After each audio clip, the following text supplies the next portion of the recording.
Hey everybody, it's Chad with Nobody Else's Auto. 7 o'clock Sunday evening. Time for some more Sunday night shenanigans with the Nobody Knuckleheads. We got a great group on and ready to go on YouTube already. Leo is here. Travis is on. Charles is ready to go. Austin's on. 73 Big Man is ready to go. Neil's here. Glad you guys are all here. And looks like we are connecting on Facebook as well. As always, we are live on two formats, both Facebook and YouTube, as you see me glancing back and forth between comments, trying to keep up with both sides. So I have two monitors up, and that's what I'm watching as I'm looking back and forth. Lots of things going on this week. Lots of stuff to talk about. We got a fun night planned. Scott's here on Facebook. Dad's here. The auction boxes are piled back up. The raffle boxes are ready to go. Kenny's on. So we're going to have a fun night. Billy Bowman made it tonight. So a lot of stuff. Oh, and real quick, and I'm going to tell you guys this a couple more times. Auction time tonight. Tim's here. There is an awesome cap in there. Like super awesome cap. So cap guys, there's a killer hubcap in the box tonight. Ken from Michigan's here. Let's see. Tim, Pappy, Nick's here. Glad you guys all made it back and are ready for another fun evening. Wall DC. Scott, Pete's here. All right, great group of guys on here and ready to go. Real quick, before we get too deep into anything, a little bit of housekeeping. Brian Dispatch is here. Glenn's on. As always, big job made it tonight. Throw a share out there. Let your friends know that we are on. Please double check your comments. If autocorrect changes your comment and I can't understand it, I will have to skip it. I do miss some comments, but I sure try to catch most of them. So please just double check your autocorrect before you hit send. Occasionally we do get some trolls on here. You guys do a great job of running them off and making sure they know they're not welcome. I ignore them because they're trying to screw up our chat. If you are on the Nobody Show Facebook page, I cannot see those comments. This is a shared video from the Nobody Else's Auto page. So if you want to comment, participate in the auctions, you will need to be on the Nobody Show, the Nobody Else's Auto Facebook page, or the Nobody Show YouTube channel. The Nobody Show Facebook page, I cannot see those comments. If you want to hang out there, great. Hang out, watch, but I can't see your comments from that page. Super chats are always awesome. Ads are definitely becoming an issue. We've had a lot of issues with ads. You guys just let me know when you get overrun with them, and we'll take a break for a second if we need to, or stop an auction if we're in the middle of it. Most of that's becoming out of my control. When they first started doing it, it would give me a little warning down there in the corner and I could skip some of them. Now they're pretty much just popping up. So not much we can do about that other than deal with it. It's their system, so all we can do is work around it. Let's see. Bill Wagaman's here. Bill, I did get your message the other day and took care of that. Thanks. Appreciate that. Lee's here. Ryan and Amy are on. Bill Disc. Let's see. Randall on the Nut Farm. And I think that's getting us caught up. So Alec is here on Facebook.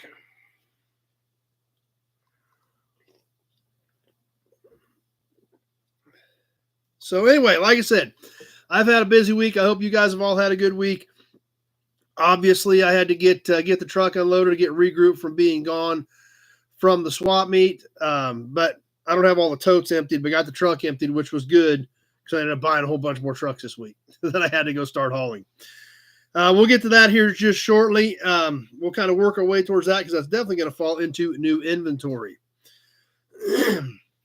But it was an interesting week, and I had some really killer stuff come into the yard we're going to be talking about here in just a minute.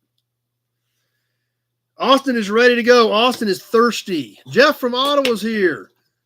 Sorry about that, Austin. I know you guys were quite that thirsty. We're ready to go tonight. Let's just get them started off with a double whammy right out of the gate.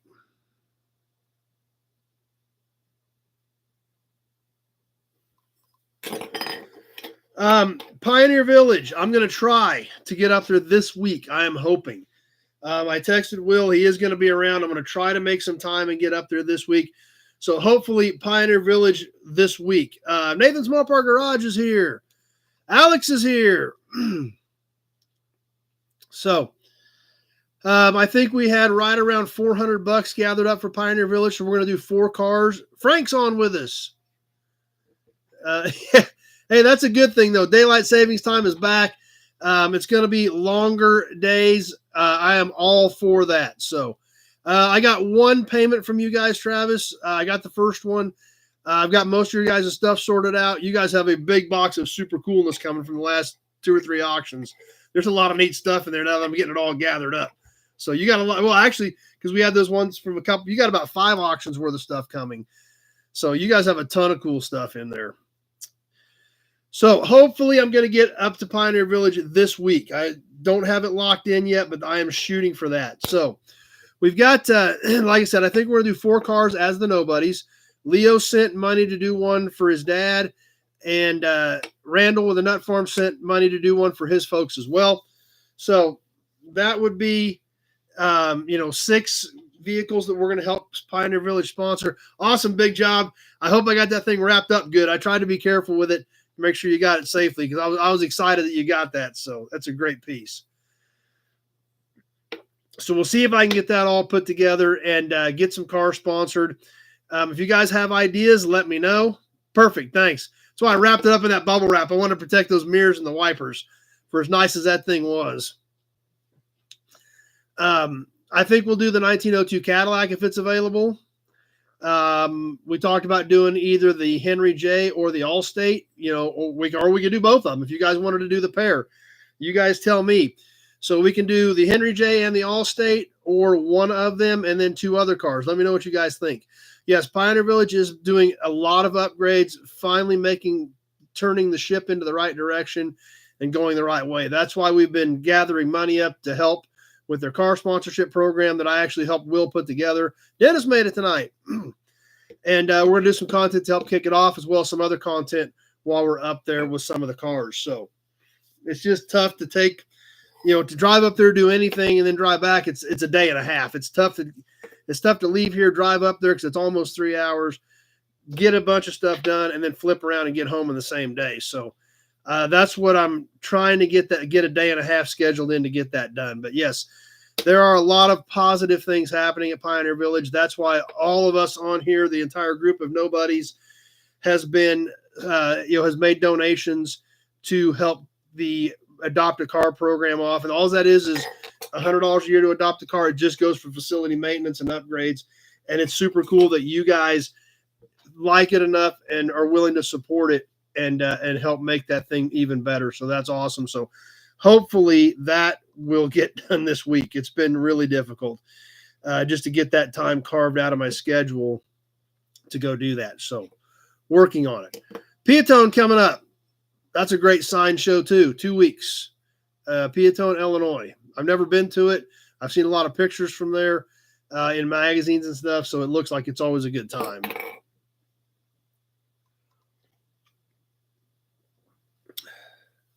Something else I was thinking about the other day, we haven't done a yard walk in a while, not since the first of the year. I think January 1st, was when we did the yard walk. So if you guys are ready to do another one, we can try to pencil one of those in as well. So you guys let me know what you think. If we're ready to do another yard walk and see what's been changing out at the yard. But just a thought that I had last night when I was working notes up, that we haven't done one since January 1st. So if you guys are ready, just let me know, and we will pick a day here sometime over the next few weeks and squeeze a yard walk in as well. So what else was going on this week? Obviously, the big news going on this week was Bill's already ready now. Glendale, Mecum Glendale. They had a heck of a lineup at Mecum Glendale. Pete's always up for one. They had a lot of high dollar cars there. I think they went 5 days this time at Glendale. Which almost back to back from the January auctions to do 5 days in Glendale, Arizona, and pull the caliber of cars that they had at this sale. Tim's ready to go. He's got to watch it from work. He's in. So, by the way, Brian, I did get those moldings packaged last night. So, if you want to send me an email with your address, and make sure you put like 67 Buick or something in the memo, I will run to the post office and check on shipping on that this week. So, but Mecum Glendale, like I said, I was shocked at the caliber of cars that they had. I mean, they had several 7-figure cars.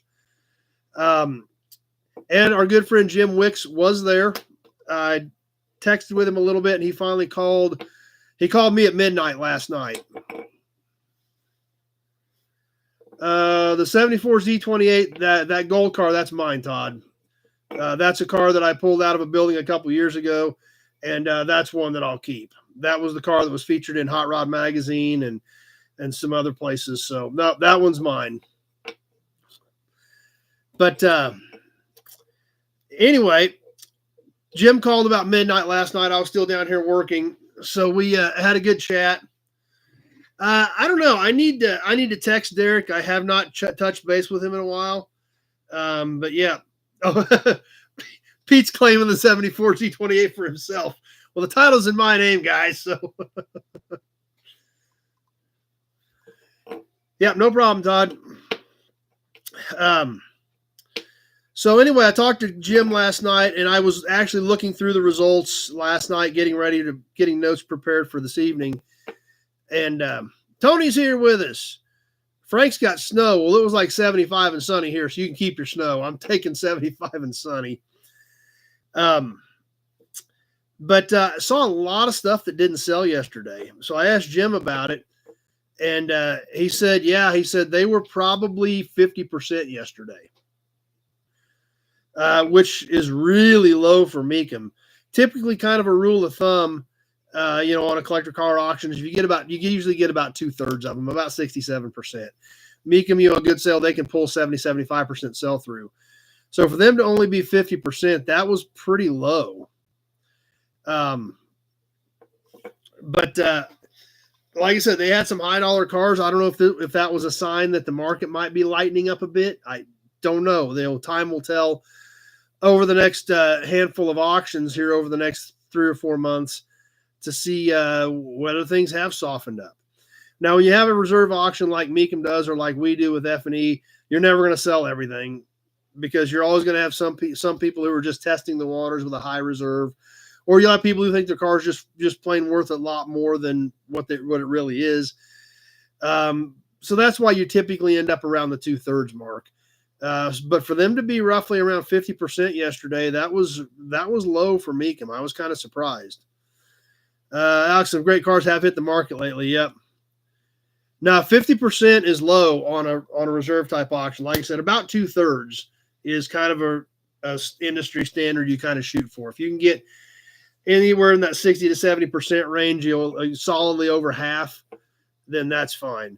That's about what you can expect. So just send that to me, Brian. That comment will be long gone before I get to it. Well, actually, let me just screenshot it.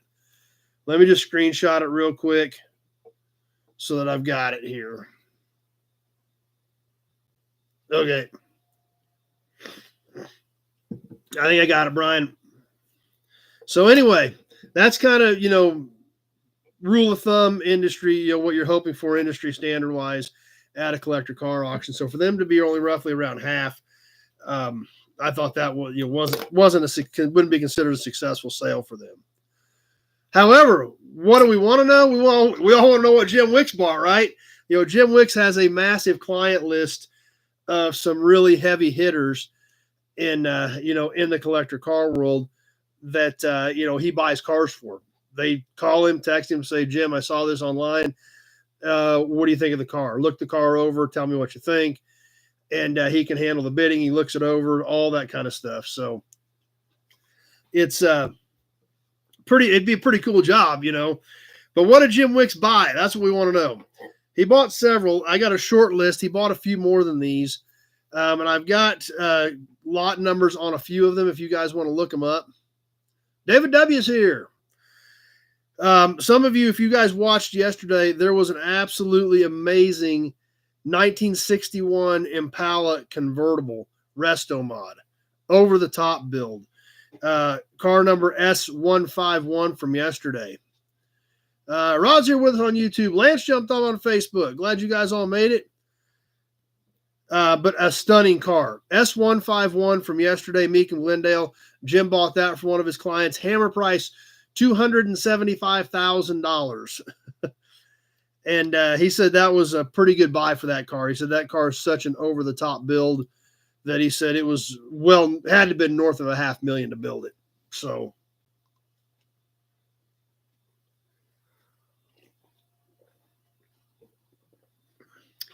he also bought a couple of 58 Impala convertibles for a guy. He bought a 69 Camaro Copo S117 for a client. There was a green 2023 Demon. He bought that for a client. And one of the neatest cars. I didn't see this till he told me he bought it, so I looked it up, and I thought this thing was super cool. And I didn't see it in the listing when I was skimming stuff, but he was telling me about it. He bought a 1957 Ford four-door sedan. So you kind of think, okay, it's a 57 Ford four-door sedan. Black, regular sedan. Numero uno, number one, is here with us tonight. However, it is a factory F code black four-door sedan, which means it was a factory supercharged 57 Ford four-door sedan. So that was a super cool car. When I looked it up, yes, he spent a lot of people's money, that's for sure. A vast amount of money for other people. But that's what he does. You know, these guys, they trust his opinion. They want him to look it over. If they can't make it to the auction and see it in person, they want him to handle it for them. And that's what he does. Pretty cool way to make a living, but but tough too. I mean, you've got to have, his, years of decades of experience and his reputation that have a client list like that have guys that trust him. So yeah, it's pretty cool. That 57 Ford was W249 on the run list. Yeah, Glenn's had him look at some stuff for him before. So, yep, that's right.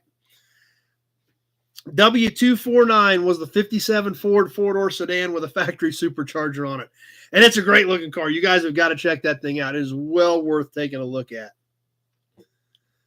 So that was the report that I got from Jim late last night from Glendale. They started selling cars, I think, on Tuesday. I literally think they ran like 5 days. Tuesday, Wednesday, Thursday, Friday, Saturday. I think they went 5 days at Glendale. They keep adding to Glendale. Apparently, it just keeps getting stronger and stronger. Yeah, I think they started on Tuesday out there. I think they just have that many cars, which, you would think being literally 2 months after, not even quite 2 months after the January sale, you wouldn't think that they would pull that kind of a docket. But it just keeps growing and growing. So, what do? You don't just say, oh, we're not going to do it. You expand and you grow it. So I think that's what's happening.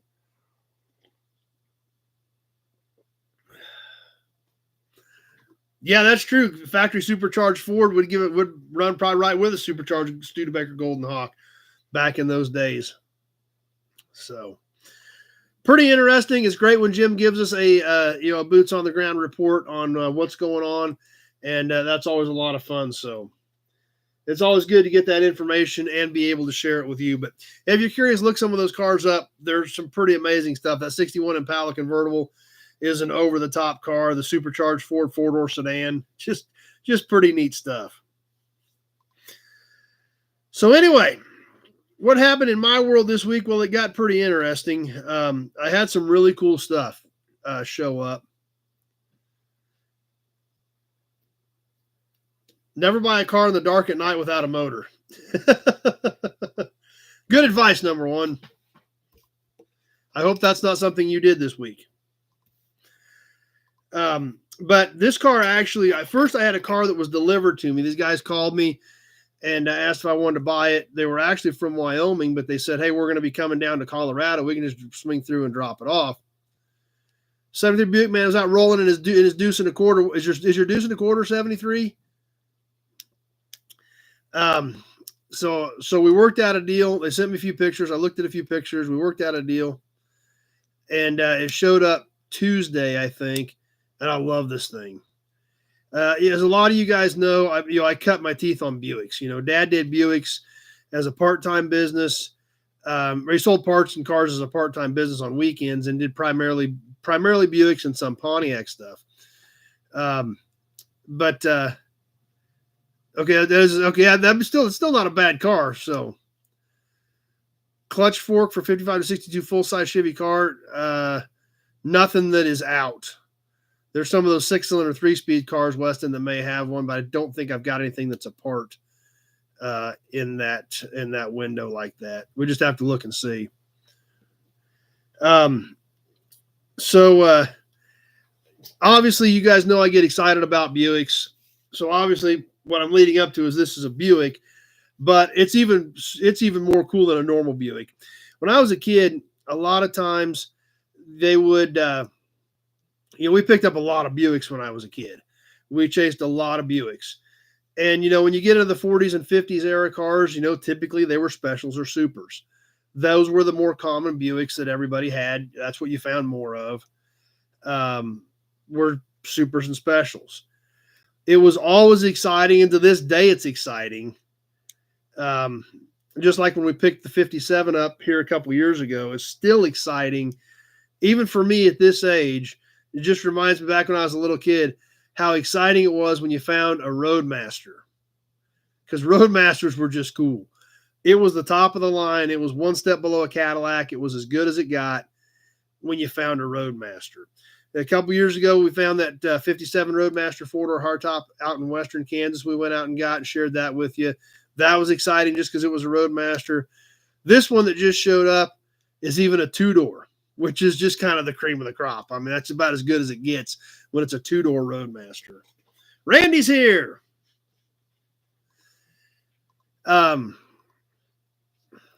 64 special 4-door, the 310 of the bottom end cracked the Liberty Bell. Asking $1,400 and takes the $300 you have in your pocket. Well, it's still not. There's still no way to not make that deal work at $300. So, but anyway, this car that showed up Tuesday, I think, 1949 Buick Roadmaster Sedanette, the 2-door fastback. Just a stunning car. I've never owned one. Dad never owned one. We've had some 49 2-doors, but they were all supers.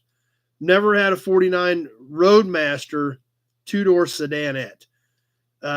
Basically that roof starts at the windshield and it ends at the rear bumper. So pretty neat car.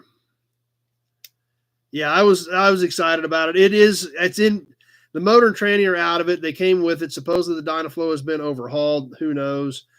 The car's in primer, so a lot of the trim is inside of it. All the body panels are there. They just threw the rear fenders back on it to bring it. Yeah, I'll do a full video on it here soon. Just haven't got that far yet. But a lot of parts inside of it. I did a little bit of looking inside of it. There was some new old stock parts they'd gathered up for it. The car looks really solid. The rear fenders are rusted out. Those have a big gravel shield on the front edge of those rear fenders, and they always trap dirt and rust it out. So the front edges of the front fenders are rusted out, and then the quarter panel part of the body right behind that same area is rusted out. But the floors are all in it. It's just a cool car. So we'll get a full video done on that one here.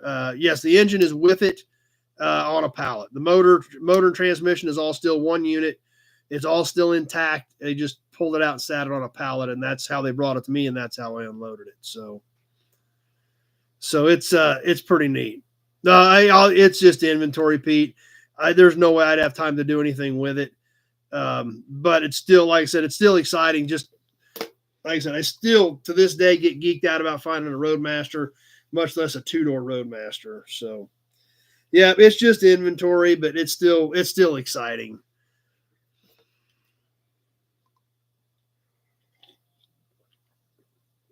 So we'll try to get that video up maybe later this week. If not this week, probably by next week. Should have it done and ready. So that was Tuesday. So I got ads. Of course, we got ads. No power options on an Electra. That is kind of odd. So we'll give it a few seconds here for the ads.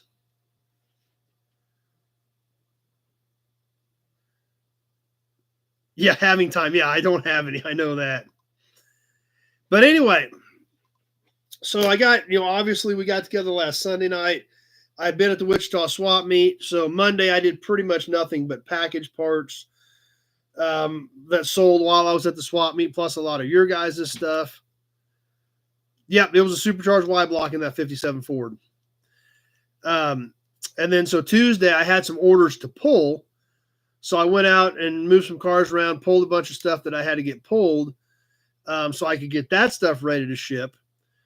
And then Wednesday kind of, was planning on working around the shop and get, started getting that bigger stuff package that I had to pull Tuesday, that I pulled Tuesday, and kind of get regrouped there.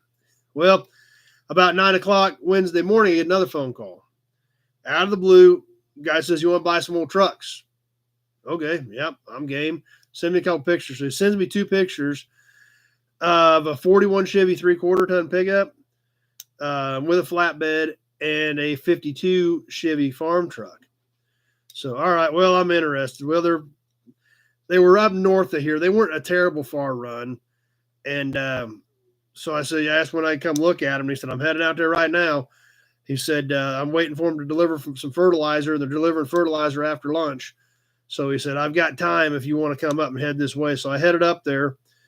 And not only was that there, then we started looking around. Well, there was a barn and a couple outbuildings.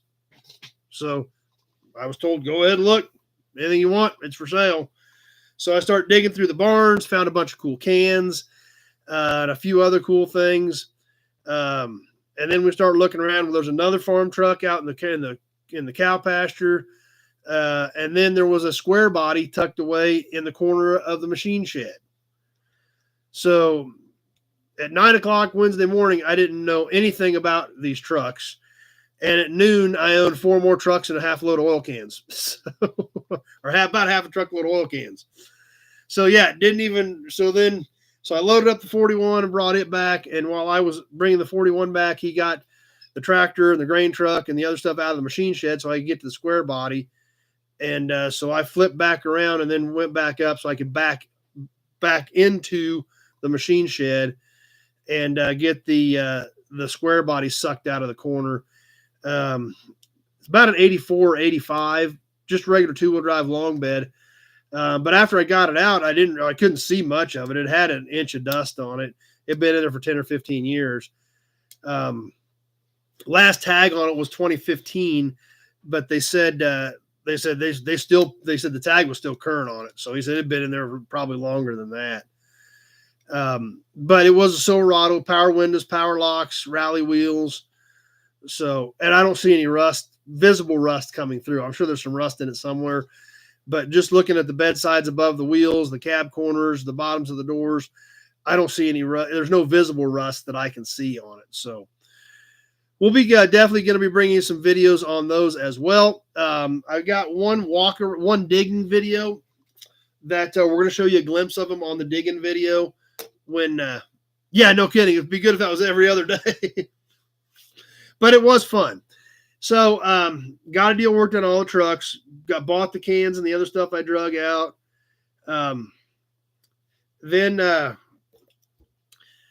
So we get all that done. And the guy says, "Well, you want to buy some tractors?" Well, I don't know nothing about tractors. But I got a guy. We got a tractor guy, right? So I said, "All right, I'll take some pictures of them and send to my buddy." And sent those pictures to Tractor Mike that afternoon.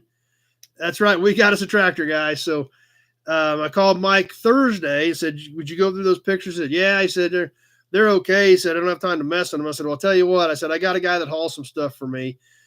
He's going to pick up those big grain trucks because they're too big for my trailer." I said, "I can see what he would charge to pick up the tractors and just bring them to the yard. Once they're at the yard, then it doesn't matter. We can deal with them whenever." Tractor Mike says, "I'm in." So I called the guy back and we worked out a deal on 4 tractors. So we got Tractor Mike's tractors coming to the yard. We'll share those with you as well when they get here probably. So I ended up buying 4 trucks on Wednesday. Tractor Mike ended up buying 4 tractors on Thursday, and we'll get all this stuff drug into the yard and then we'll show some of it to you. So He is definitely a bush latte expert. That is no doubt. So Tractor Mike is always in. That's right. He is. So you guys are probably getting thirsty. So we've got a lot of cool stuff coming up. The first video I will do will be the digging through the barn video. And I show you the trucks on that video. I don't spend a lot of time on them. So we will, I'll spend some more time on them once I get them drug in, we do a good full walk around on them. But made for an interesting week, to say the least. It was kind of bonkers the way it all went. So how do you find flathead forge stuff? Depends on what it is. I don't buy a lot of flatheads, specifically flathead stuff. I've got a couple flatheads rattled that are supposedly good engines in case I would ever need one. But don't buy a lot of flathead stuff. And haven't found any really cool flathead performance stuff either. I always buy that, but I haven't come up with any of that cool stuff like that lately either. So anyway, where are we at for the week? The 49 Roadmaster two-door sedanette is here. The 41 Chevy 3/4 ton pickup is here. And the mid-80s Silverado square body is here. Those all did come in this week. So there's 3 videos we've got to get done for you. As well as I was doing some looking around today at what we haven't done content on yet that's going to be coming up. Holy cow.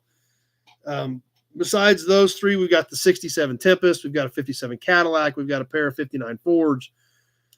Just a lot of stuff. So 2 or 3 weeks worth of content that just sitting there, we got to start getting shot.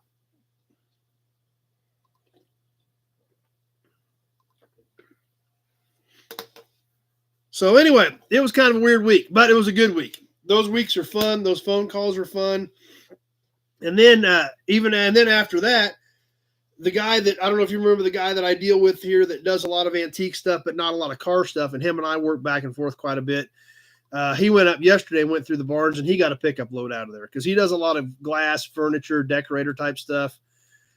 So he got up there too. And so it all worked out great for everybody. The guy was thrilled to get a bunch of stuff cleaned up, put some money in his pocket. I got 4 trucks. Tractor Mike got 4 tractors, and my other buddy got a whole load of stuff that the primitive type stuff that he has a market for. So worked out well all the way around.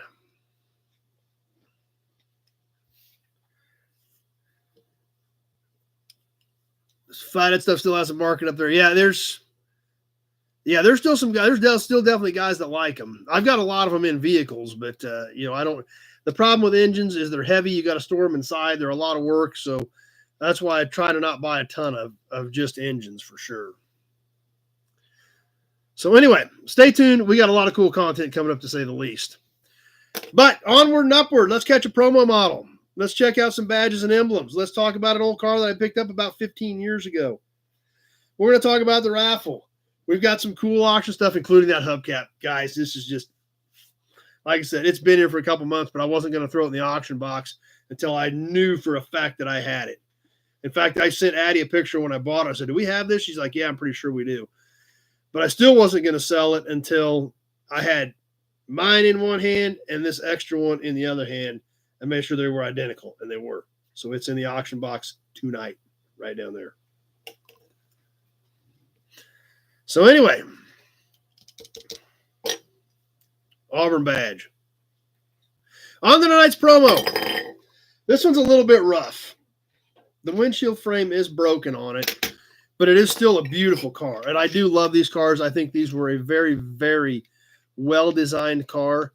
I thought they were very attractive, and I've always liked them.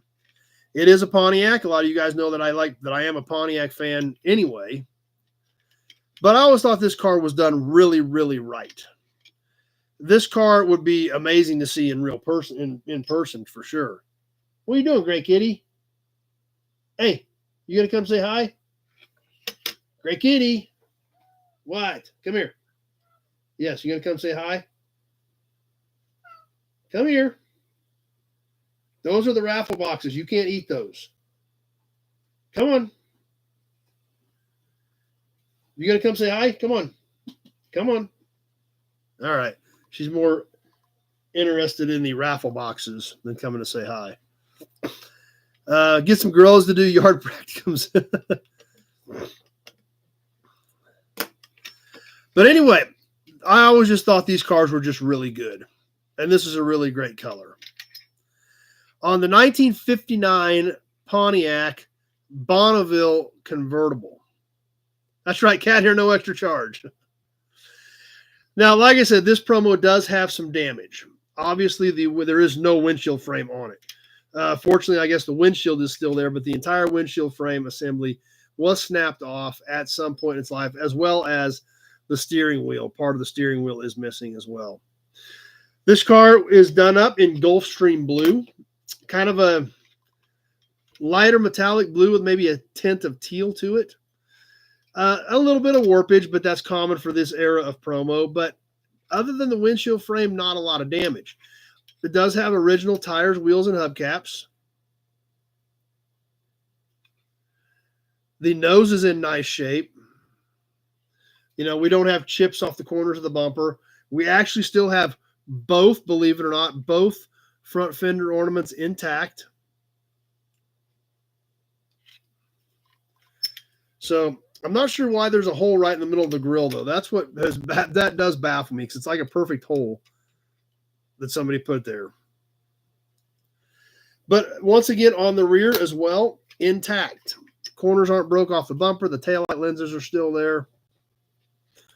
Now, the bottom of this one is a little bit different. It is a metal base, and it says America's #1 road car.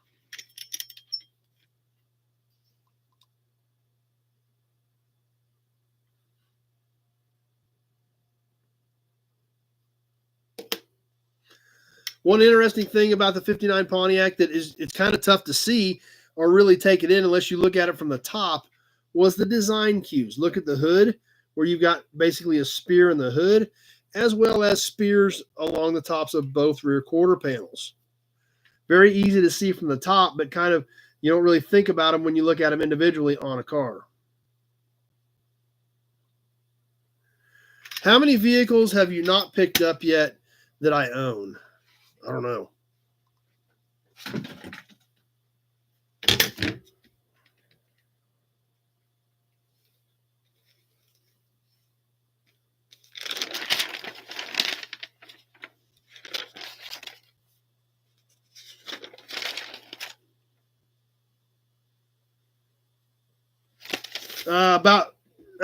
You're close, Big Job. It's about 30. I got about 30 of them hanging.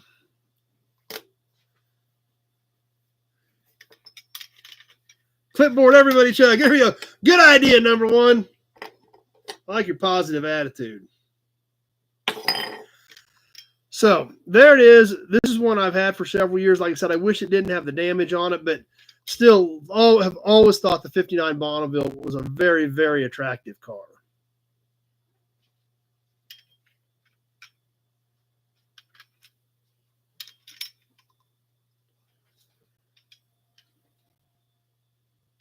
So glad you guys like that one too. Yep, they are long, and they're wide track.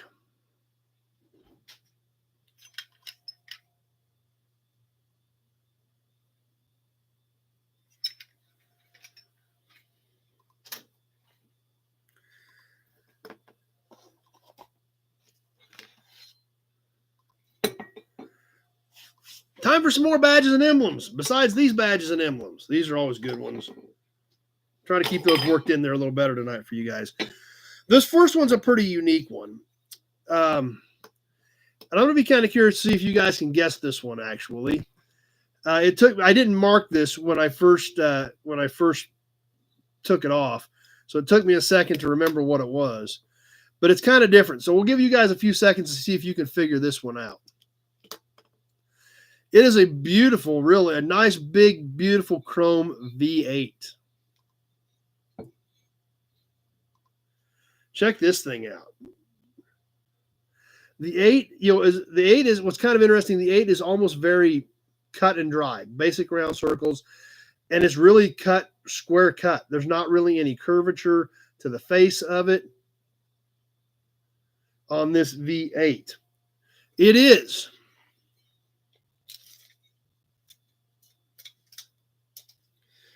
It has a 14-inch wingspan.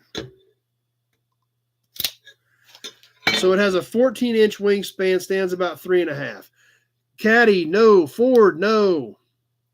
The Pontiac promo can be saved because they do make a way that you can put a new windshield frame on there. Okay. Oh, that's right. The convertible boot's missing too. Good point, Bill. So, Mercury, Caddy, nope. Nobody's got it yet. We'll give everybody a few more seconds to see if you can figure it out. Hudson, no. This one is in nice shape. You can see the chrome on it. Very crisp, very clear. Big John wants to sell this. Nope, it's not international. That is a good guess, though, because international did use some pretty basic type ornamentation like this 8 is. Nope, it's not a truck. It is on a car. 73 Buick Man stumped. Hudson, nope. We'll give everybody a few more seconds here, and then we'll let you know what it is. Nobody's even gotten close, really. Stude's a good guess because Studebaker had a lot of stuff very similar to this. So Studebaker would have been my first guess if I didn't know what it was. There we go. EJ got it. It is a Plymouth. 55 Plymouth. 1955 Plymouth trunk ornament. We can see, yeah, it's kind of tough for you to see, but I don't know if you guys can make it out on the camera right there. The DCPD. Pete's trying to bid. This one I think I'm going to keep. This is cool. So 14-inch wingspan on this 1955 Plymouth V8 trunk badge.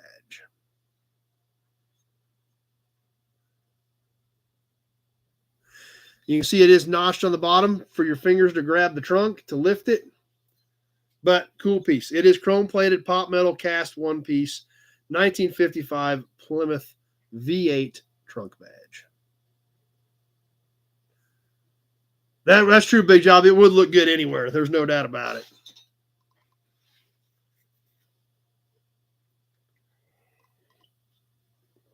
Now let's jump forward a few years, not a lot.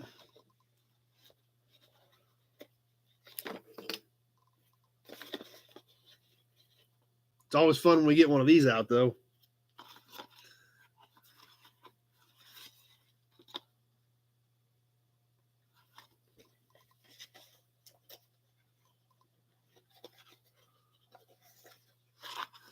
Who's ready for the new old stock 1968 Chevrolet Camaro grill badge?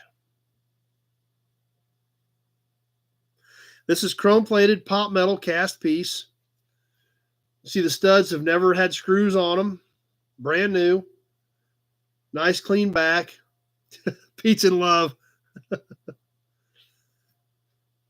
These are, yes, it's a 1-year only deal.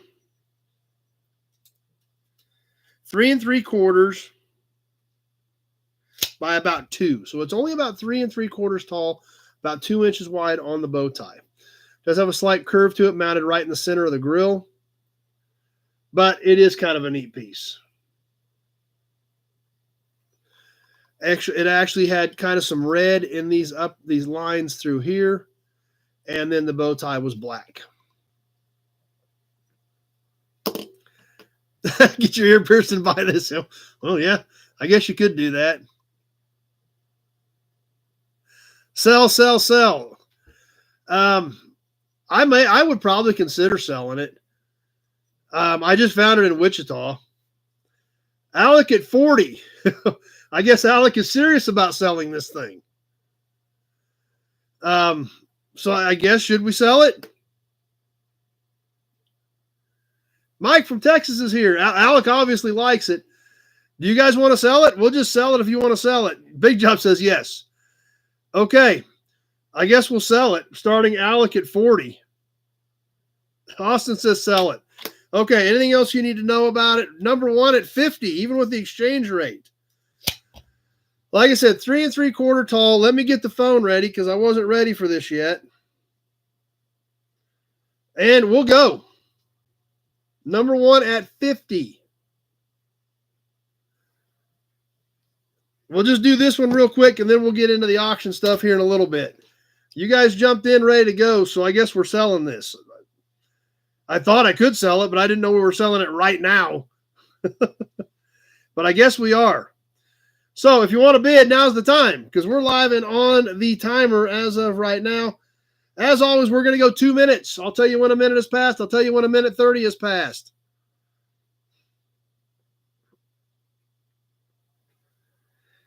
And we're ticking away right now.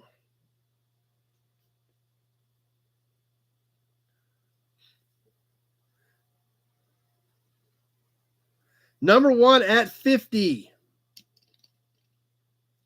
I guess this is the first auction piece of the night. 1 minute's gone. 1 minute gone. 1 minute left to go. Number one at 50.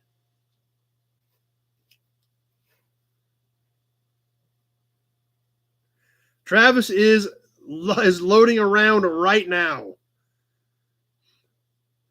Kevin made it. Daylight savings threw him off. Well, Kevin, we were trying to do emblems and they wanted to buy one, so we're selling this right now. It's at 50. New old stock 68 Camaro grill ornament. 1 minute, 30 seconds is now gone. 30 seconds left to go. Just about ready to wrap this up. Number one at 50. Nobody else is going to jump in there. We're coming down to the end.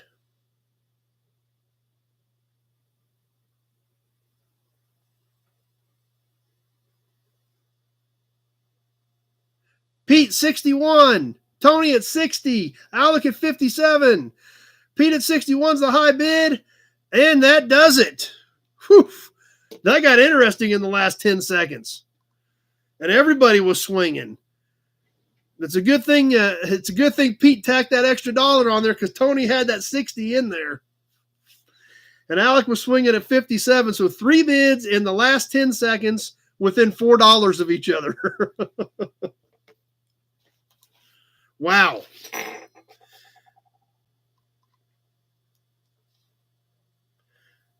Add this to the list.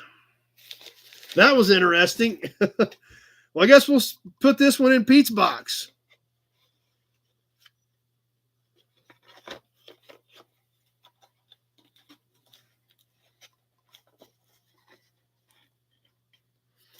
All right. Well, I guess that does it for badges and emblems and the start of the auctions. The 55 Plymouth V8, as well as the new old stock 68 Camaro.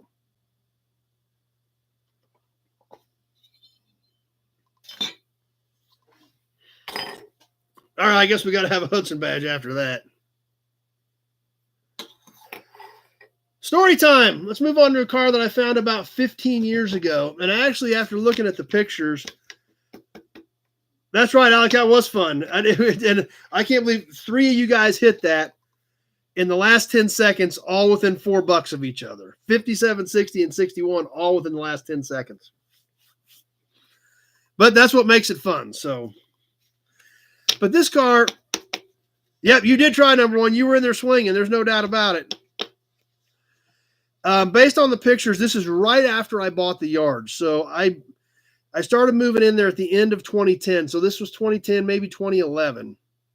Now sell the Plymouth emblem. I don't think I want to sell the Plymouth emblem. Because based on the way of what was going on at the yard, there's not anything in the background, so it's kind of empty. So it had to have been when I was moving in. Ads, popping up ads. Okay, let's give it a second.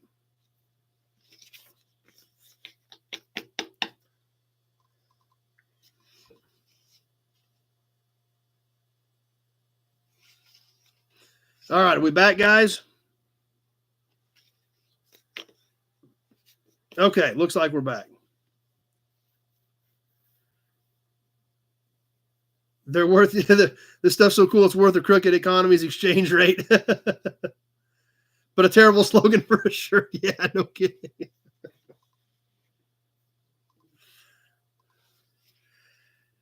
But like I said, this was probably 13 or 14 years ago. Wish I still had it, because these things have gotten way more popular than they were now. This car I actually found about 4 blocks from the shop here in town, sitting in a backyard, sat there for years and years and years on this 1967 Impala 2-door hardtop.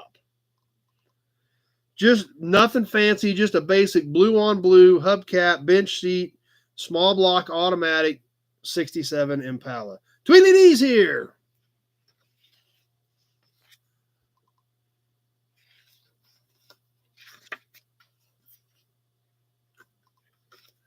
I actually bought this Impala as well as a Dodge A100 out of that backyard. So what was cool about it, it was just pretty much just an old unmolested car. JP's here with us.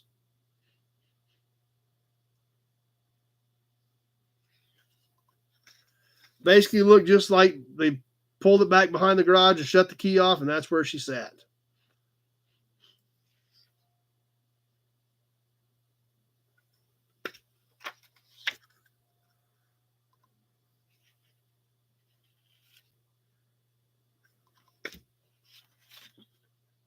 Yeah, and as you can see, there's no, that 55 actually belonged to the guy that I bought the yard from. Obviously, no cars up here, no cars around the buildings. You know, that building isn't even there anymore. That was the old round top that blew down, or the end of it blew in and it shifted the whole building, so I put a new one up.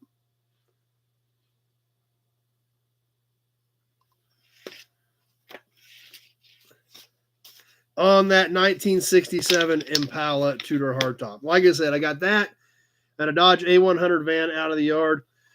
And then I got a really cool piece out of the guy's garage, which is long gone. I still have a picture of it somewhere, but after I bought these, I asked if he had anything else laying around. I said, I got a tailgate in the garage, so let's take a look at it. In 1974, like I said, this was around 2010 when I bought these. And this guy says, well, I got this tailgate in the garage. In 1974, I bought myself a brand new Chevy pickup. And he said the next day after I bought it, I went and I had my brand new camper put in it. So he said that the day after I bought the truck, the next morning, I took this tailgate off, put it in the rafters, went and got my new camper put in, and it's still in the rafters. And it was that good. It was literally a brand new 1974 Chevy pickup tailgate with the trim panel on it. It was perfect. It was amazing. So got all that stuff there. So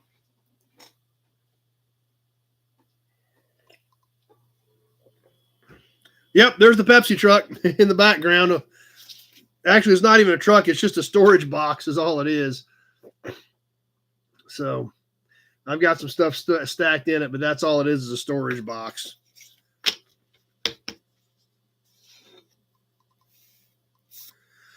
But anyway, let's talk about the raffle, and then let's do a bonus drawing. Yeah, not guessing Notre Dame football coach anymore. Who's in this week?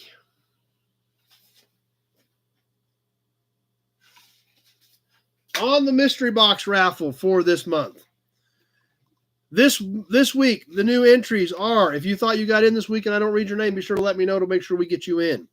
Johnny Z, Pappy, Alec Blanchett, Austin McCoy, Nick Squires, Big Job, Randy Ellenberger, Adam Briggs, and Big Job once again.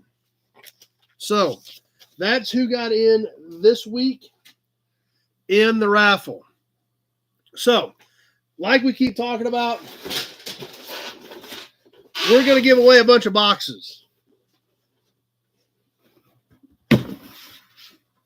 But we're going to put cool stuff in them. We got this box. We also got this box.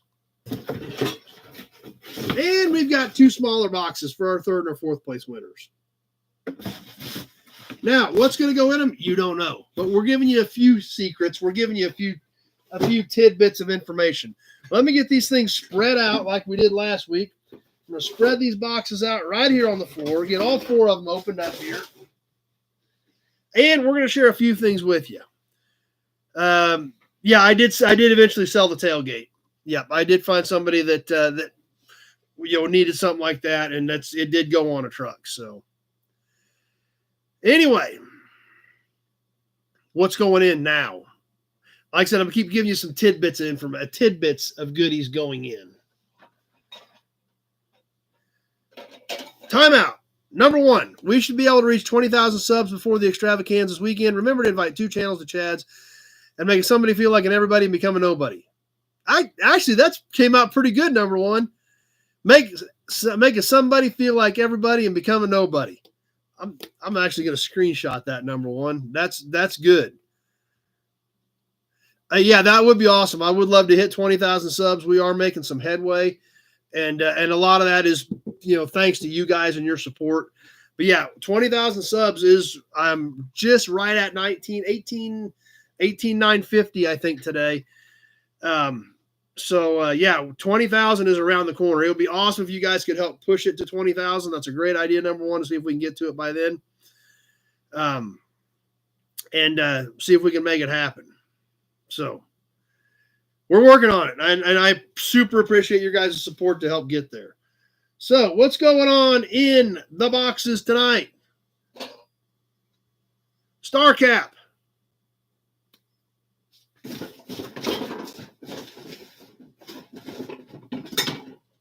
In a box.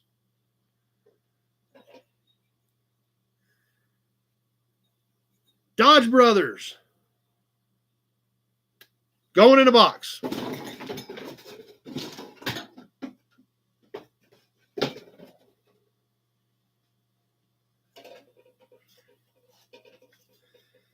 New old stock Nick's vulcanizing can. Brand new cardboard. Going in a box.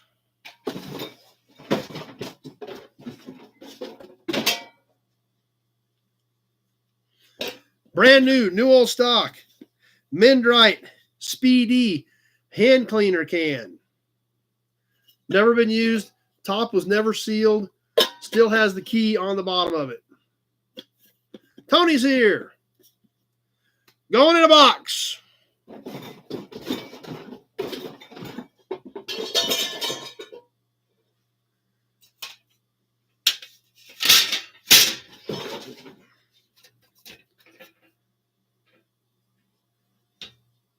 (1974) Kansas, number 14 plate, 2-digit plate. Going in a box.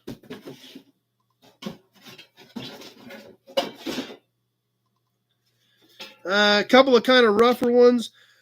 59 and a 62 Kansas. These will clean up a little bit, but these are a little bit rougher ones. Going in 2 boxes or 1 box, or how we'll drop them separately. See where they end up at. Okay. I dropped them separately. So, more cool stuff going into the raffle. So, I'm not going to show you guys everything. I'm just going to show you a few things every week as we keep piling them full. But when we get done at the end of the month, we're going to tape them up and ship them to the winners. So, just some glimpses of how things are going to go here. So, let me get these moved back out of the way.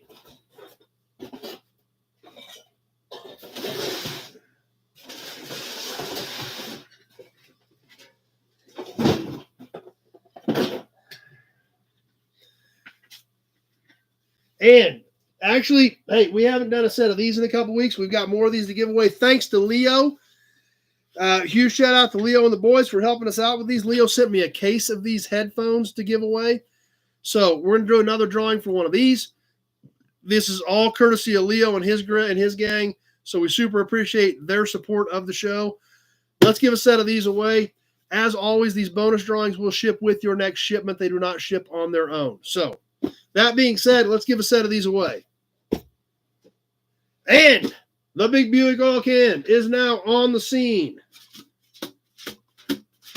Let's shake up all these names that we just added this week with the names we added last week. I was told by a YouTuber that shorts helped grow his channel when he started doing it because they repeated more and brought more people. I've heard that too, Big Job. I actually shot a short, but I have not posted it yet. That's one thing that's on my list to do is to start doing some shorts. They have to be less than 60 seconds. They have to be a vertical shot. I did one when I picked up that 71 Camaro. So that is on the agenda. I just haven't gotten that far yet, but thanks for reminding me of that, Big Job. Let's give away a set of these headphones.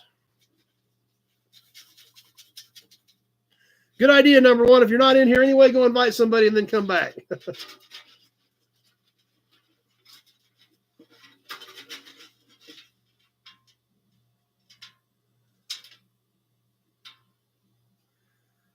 What do we got here? Adam Briggs.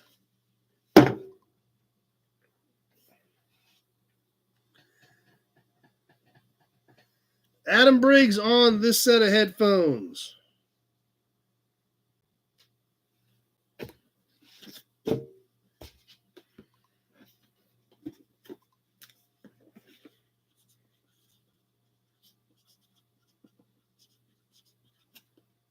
All right, got your name on those for your next shipment.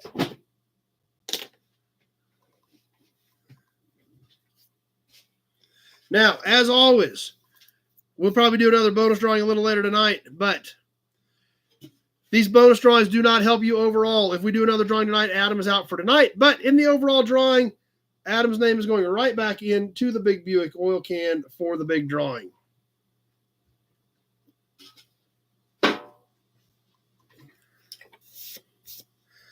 And anyway, shoot, I guess that brings us up to auction time. Who's ready for auctions? And we've already started inadvertently. Perfect, Adam. Glad you got on. Adam just jumped on. Perfect timing. Gator Nationals were supposed to start at 9 Eastern. They still have basketball on. I don't like basketball, especially if basketball is taking the place of drag racing. Not a basketball fan, especially if it's messing up the drag racing coverage. Like, share, subscribe. Appreciate that, Mike. And we got ads. Yep, 73 Buick, man, you need to be in. Let's have a Hudson badge. Then let's start talking about auctions. Okay, perfect. We're back. Tonight, we've got some neat stuff. Obviously, we got that cap. And we're not going to do it first. We're going to get into it a little bit. We'll get her mixed here in the middle. I hope you guys love it as much as I do. The plates that I got out tonight, other than the really early ones, some of these plates came out amazing. I just randomly grabbed a couple of different things, and man, they polished up nice. Holy cow. And, of course, we've got cans and emblems, and, we got a good toy, too. We'll probably have shipping on the toy because it's a little bit bigger. Tony Stewart went out first round. So that nitro deal is pretty tough. So even with a big budget, that nitro deal is tough. So, and that just proved it because Tony Stewart's got a lot of knowledge and a lot of budget and went out first round. So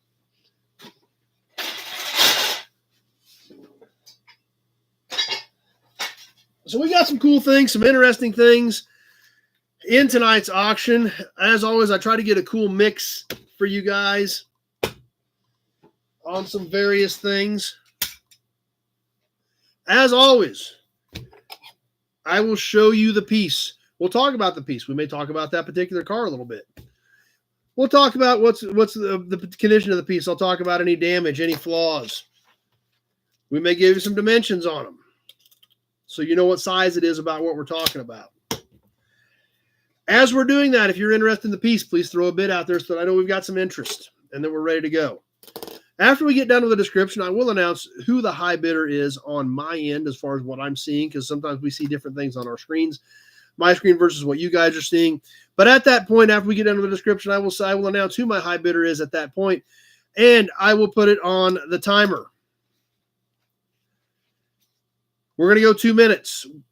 At the end of 1 minute, I will tell you when 1 minute has passed. Then I will tell you when a minute 30 has passed. Once I tell you we have hit the minute 30 mark, please be thinking about your maximum bid. Everybody on here has a delay. Some of it's 5 seconds, some of it's 20 seconds.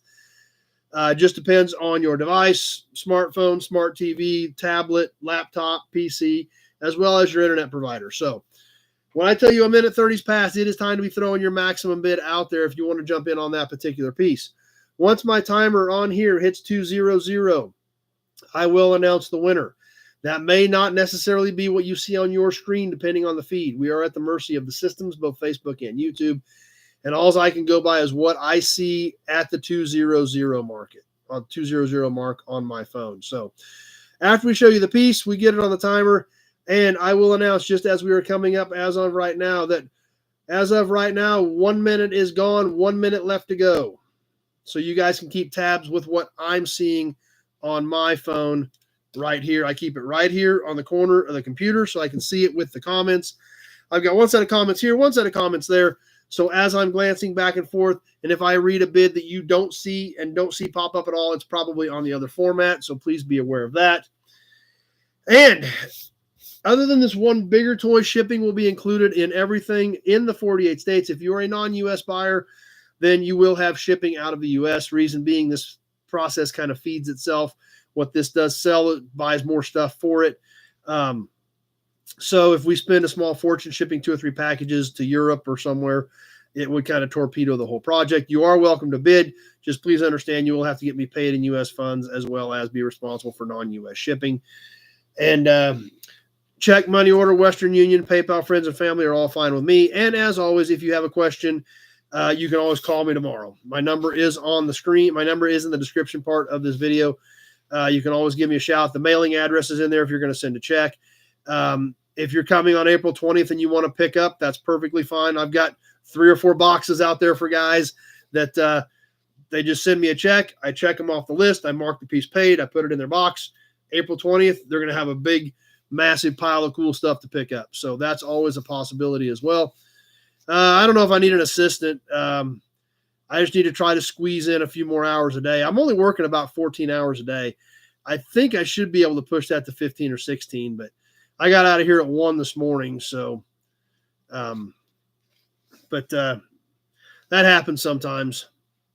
So anyway, I guess we've already started. Yep, I know. Sometimes I feel like a slacker. 7 to 9 just sometimes isn't quite enough.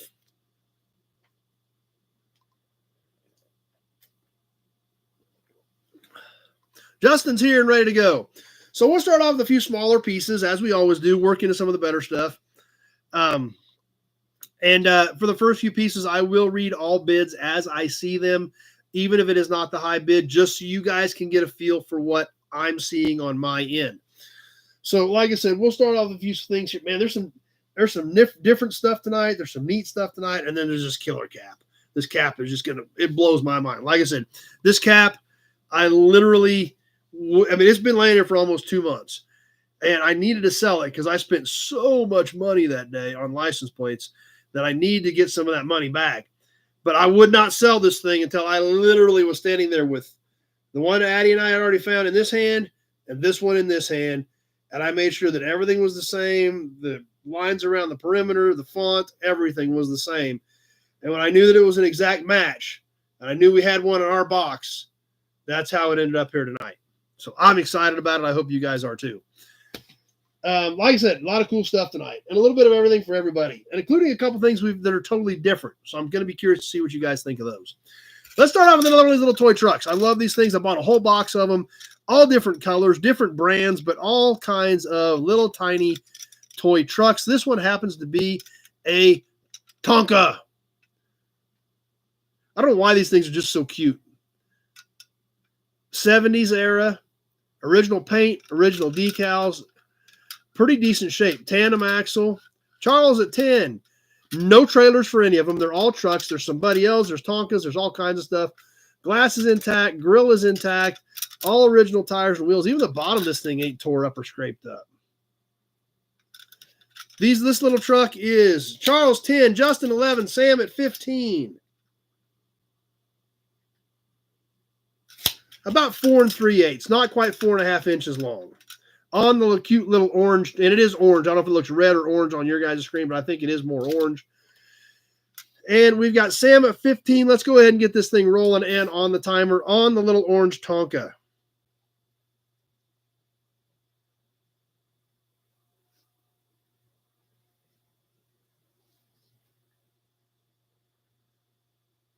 So considering these are 70s era pieces, that's right, 73 Buick, man, lightly used. There's a little chip down here in the front bumper, but not very much use at all on this thing. It says Tonka on the bottom of it under the axle. I don't know if you guys can see that or not back under there.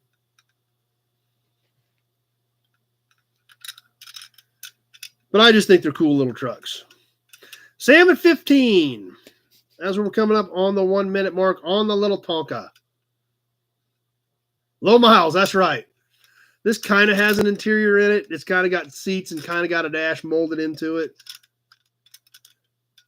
1 minute gone, 1 minute left to go. There you go. There you go, Weston. Customize it. Driven to church by a little old lady. Yeah. 1 minute left, or 1 minute, just past 1 minute gone. A little under a minute left to go. Sam at 15 on the little Tonka.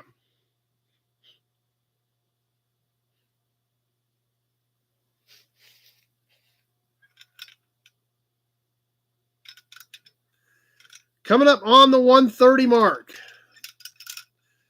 There it is. 130 gone. 30 seconds left to go. Sam at 15. Justin, 16.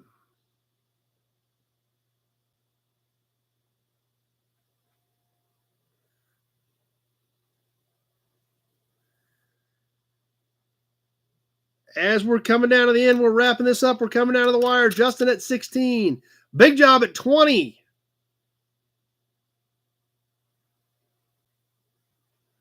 And that does it. Big Job at 20.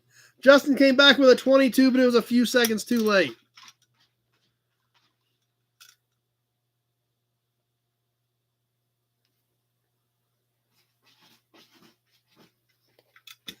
Sam was in there swinging too. It just, everybody was a little bit late on it. Big Job got kind of lucky on that one. Okay, we haven't done any maps in a few weeks. I know maps are kind of cool if you get the right ones with good graphics on them. And that's kind of what we've got a mix of tonight. Starting off with Arkansas. Texaco, Arkansas. Probably late 60s. Mobile, Chicago, with Pegasus on it. Minnesota, Champlin, from probably the late 60s. Sam had a misfire. Yeah. And this one's really cool. Humble from Ohio with a tiger on it.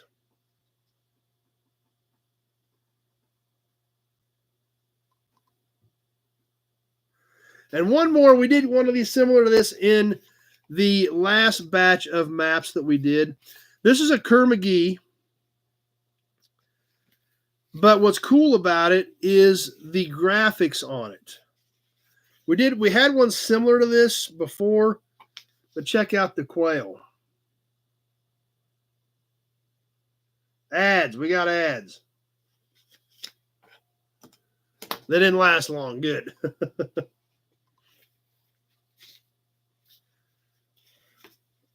Leo, 10. Oh, there's 5 of them. All 5 of them, one-shot deal. Let's get rolling. Leo's starting us off at 10. Leo likes these colorful maps, so let's get rolling on them. Glenn was with Mobile 3 years in the 70s, so he's well familiar with those maps.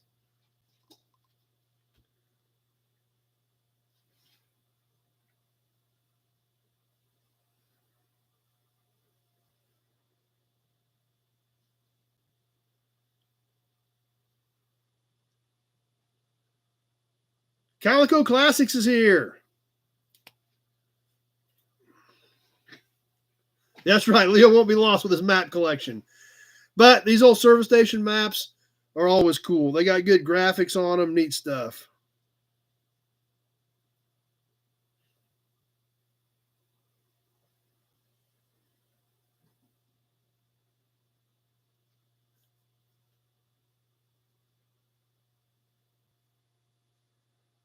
One minute gone. 1 minute left to go.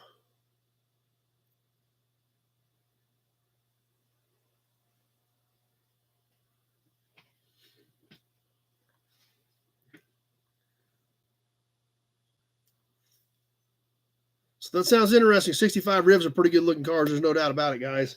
Coming up on the minute 30 mark, Leo's going to sneak another batch of maps out of here.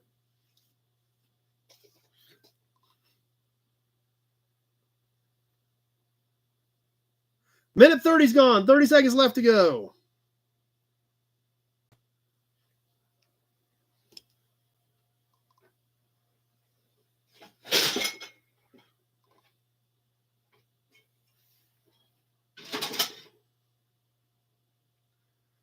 Just about ready to wind this one down. Looks like we're going to throw these in Leo's pile.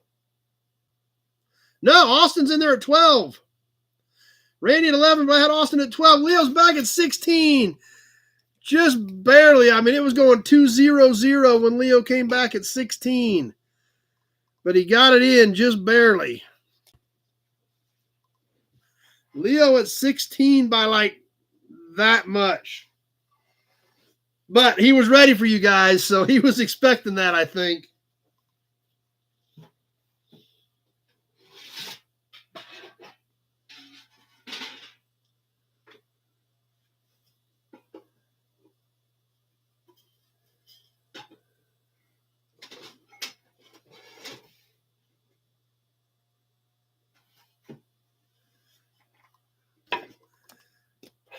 We've got a few of these in the past. We've had a lot of fun with them. Hudson badge. But since we're going to give you a Hudson badge, Kevin L's here. To go along with the Hudson badge, we ought to have a beer can, right? Shell's Export Beer, Deer brand. We've had a lot of fun with these beer cans. They're cool collectibles, kind of like our oil cans. This one has amazing graphics on it. It is a pop top, so I don't know if it's like 70s era. It is a steel can. But this one is great. It has awesome graphics. Tweedledee at 5. Travis at 15. The Nut Farm at 10. Travis at 15 on the Shell's Deer brand Export Beer. Let's get this thing rolling, and then we're going to give you dimensions. Tweedledee at 16. It is 4 3/4 by 2 5/8. So it's 4 3/4, 2 5/8. Randall at 20. Yep, it has survived well.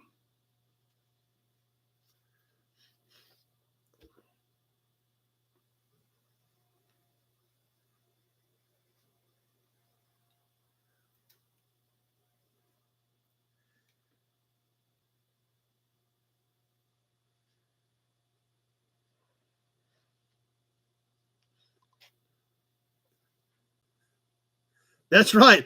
Like the new Bushlight hunting cans. That's true. Yes, every review man just hit it here. Well, that isn't good.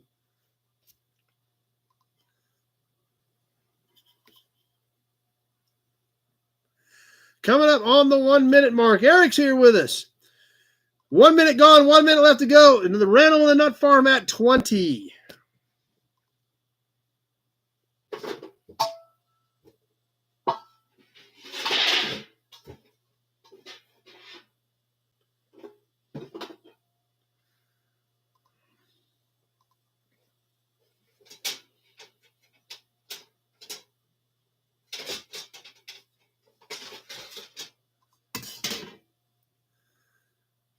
Minute 30's gone, 30 seconds left to go on the Shell Deer brand.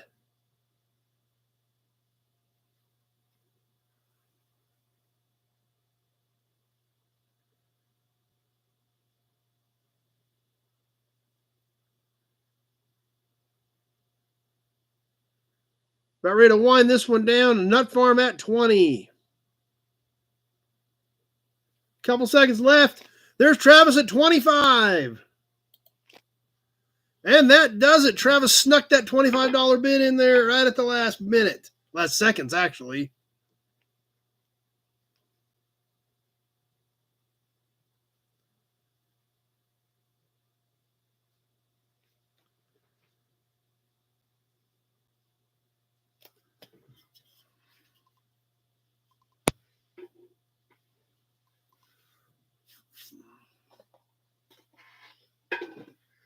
We haven't done a license plate yet. And like I said, these license plates came out great.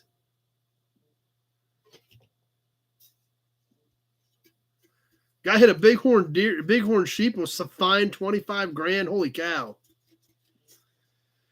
So let's get a few license plates snuck in here tonight. And like I said, this stuff, most of these tonight just came out. Wow. Like, wow. Really nice. Leo's going to start at 10. He don't even care. This is another one of those unique ham operator plates. Now, I know Alex is a ham operator. He understands this. This is from 1962. So this is a little over 60 years old. It is used, believe it or not. It did have screws in it at one point, but man, this had to have been on a car that never sat outside. Need a 17. I don't remember. I'll have to see if I've got any 17s. I don't have any tonight. I know that. This 1962 Kansas ham radio operator plate is just in amazing condition for a used plate. Look at this thing. Look at the gloss on this thing. And if we look close, we can see it did have screws in it. But that is original paint, original shine. I did polish it slightly and waxed it. But that's an original plate. Regular, roughly 12 by 6 size plate, but just in amazing condition. So, Tweedledee at 15. Let's get this thing on the timer and get rolling. Gorgeous plate.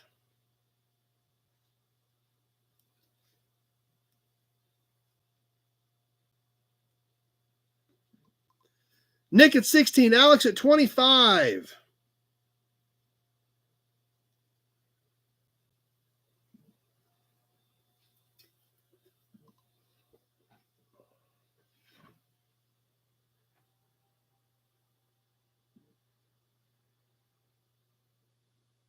See the reflection in that green paint.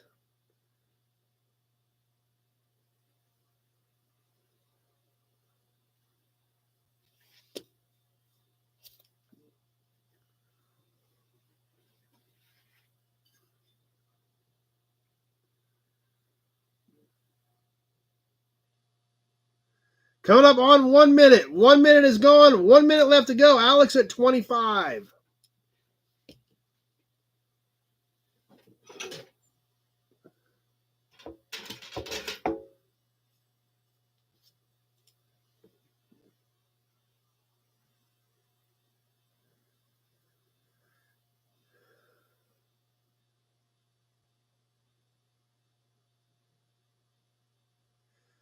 Coming up on the minute 30 mark. Leo, 27. A minute 30's gone. 30 seconds left to go. Leo at 27.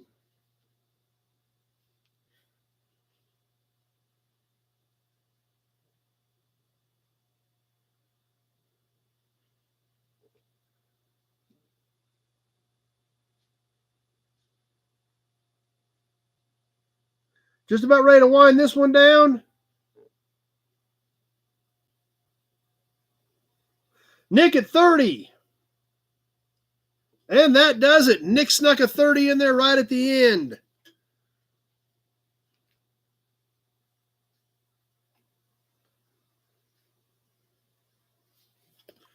That's a beauty.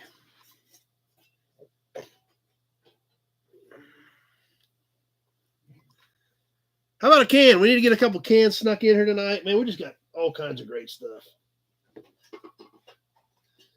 This is a composite cardboard can. I think we may have done one or two of these in the past, but I still had one on the shelf.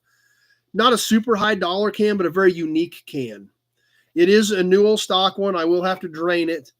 On this Phillips 66 Aviation. I personally love Aviation cans. Obviously not as common as the stuff you found on the shelf at the parts store or at the convenience store or at the grocery store. Aviation stuff was usually just sold around airports. Type A, grade 80, SAE 40, stamped in the top. Tweedledee at 16. Aviation motor oil info on the back. This is a standard size quart. Like I said, it is composite. It is cardboard, so I will poke 2 small holes in the bottom to drain it. Unless you're picking up on April 20th, then I wouldn't worry about it. But Newell stock, Phillips 66 Aviation, no barcodes, probably 70s era on this Phillips 66 Aviation. Let's get this thing on the timer. We got Tweedledee at 16.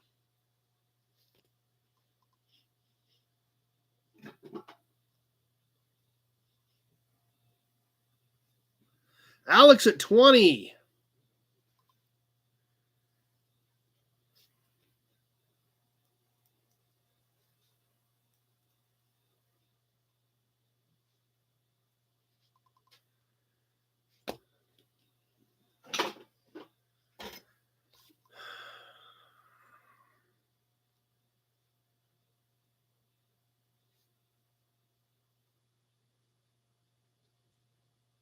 Wall DC at 30.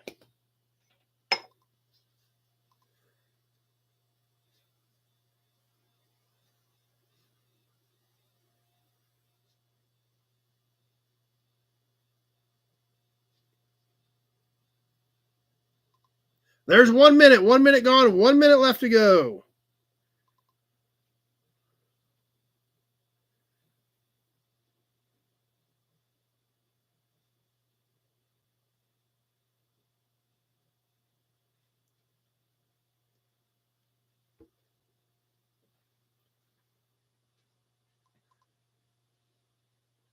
Wall DC at 30. Coming up on the minute 30 mark. And there it is. 30 seconds left. A minute 30 gone. 30 seconds left to go.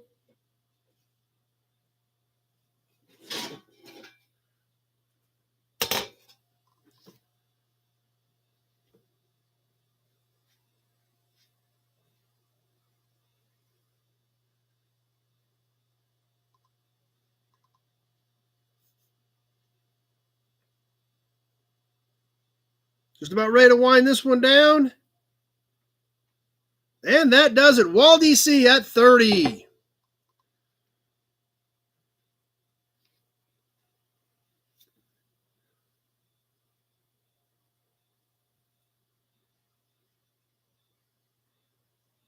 Cool piece.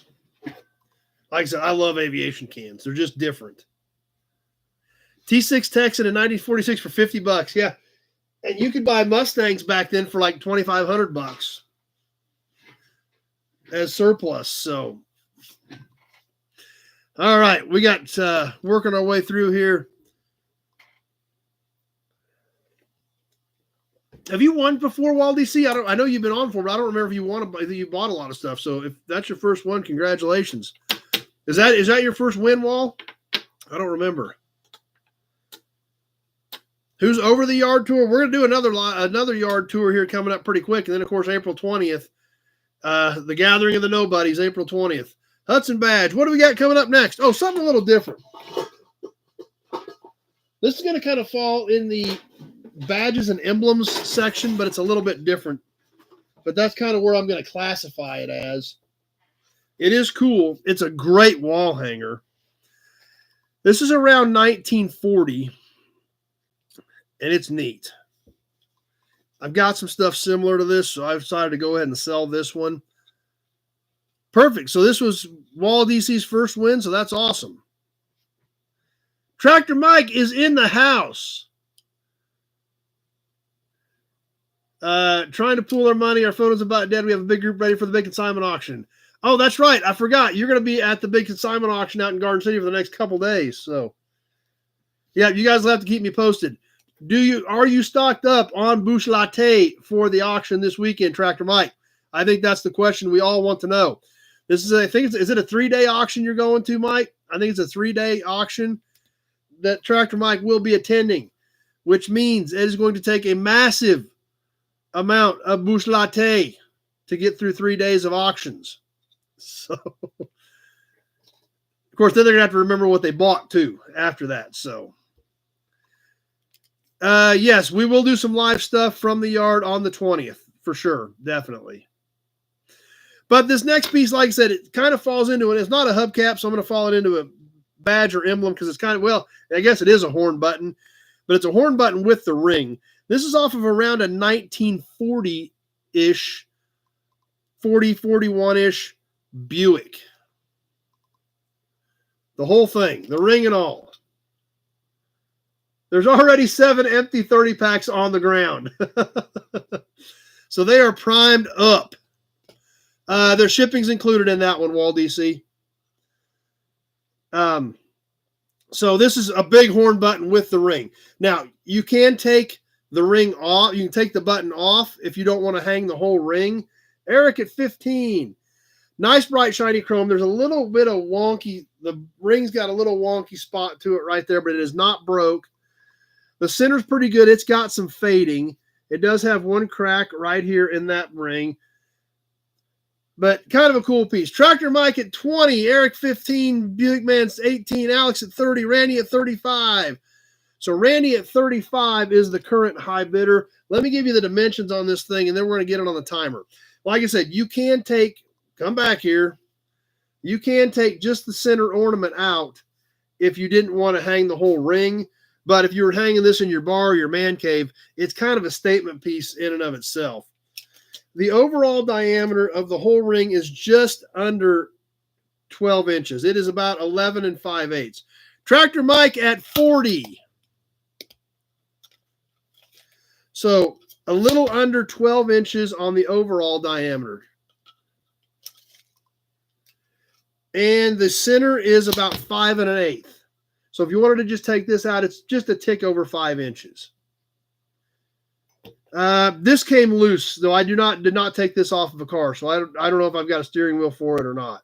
There may be something out there that we could make work. That's right, put pictures between the spokes. That's a great idea, Big Job. You could make like a whole display out of it with pictures in here. I hadn't thought of that. That's a good idea. So at this point, we've got Tractor Mike at 40. Let's get this thing rolling and on the timer.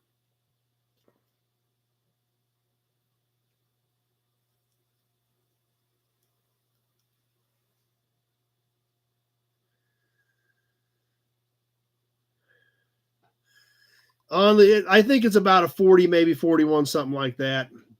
But not in bad shape considering it's 80 years old. But you can do some cool things with it. Tractor Mike at 40. So how many 30 packs do you guys have lined up for the auction? Did you just get like, are you just like having a pallet delivered to the auction, or what are you guys doing? So mini chandelier with Edison bulbs, that would be kind of cool.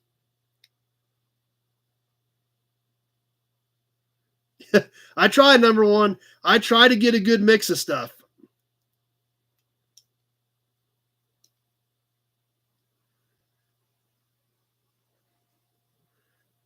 One minute gone, 1 minute left to go.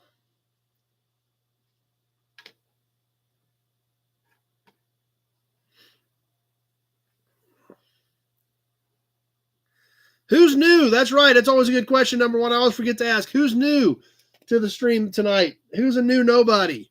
Tractor Mike at 40 as we come up on the minute 30 mark. Liquor store closed today. Good idea. They will try tomorrow to get a pallet delivered to the auction. 1 minute, 30 seconds gone. 30 seconds left to go. Tractor Mike at 40.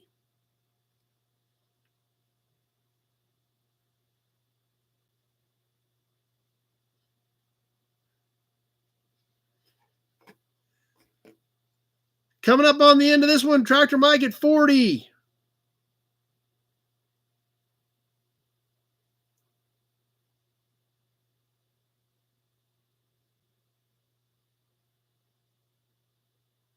And we'll mark that one a Tractor Mike. Randy at 41, just a little bit too late. Joe at 41 on Facebook, just a little too late. Dave is new on Facebook. Neil is new on Facebook from Ohio. Glad you guys are here.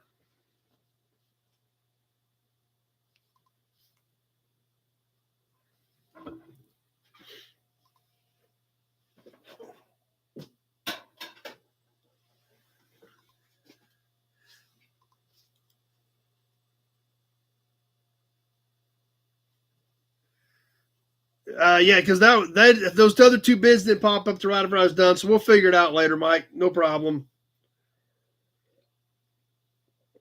We're going to give you an Auburn badge for sure. But one thing we haven't done yet tonight, grease caps. Let's squeeze in a grease cap. Working away to that killer hubcap and some killer plates too, by the way. I don't think we've done one of these grease caps. That's right. We're not too worried about it. We'll figure it out. You just want to bid on stuff. Yeah, I know. This one's a little bit different. It's a little bit rough, but I don't think we've had one of these in the past. On this little Oldsmobile. The hex was out here. Oldsmobile script across it. Some whammies right here in the LD area. Ribbed along the side here. A smaller cap.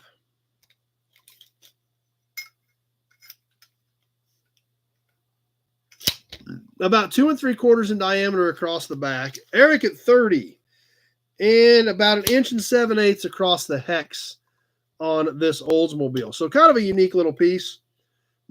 As all these are internal threads on the back to screw them on. Eric at 30, let's get this thing rolling on the timer.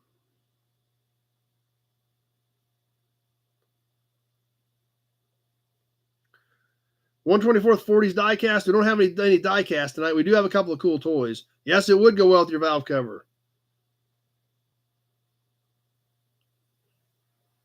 American Rod Shop's here. Glad you guys stopped by tonight.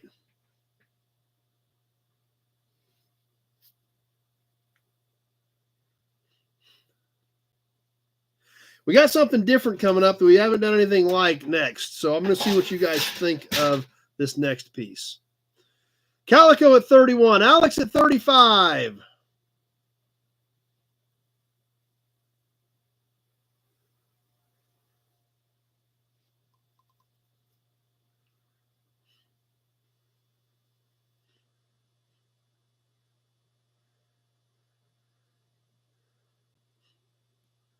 One minute gone. 1 minute left to go. Alex at 35.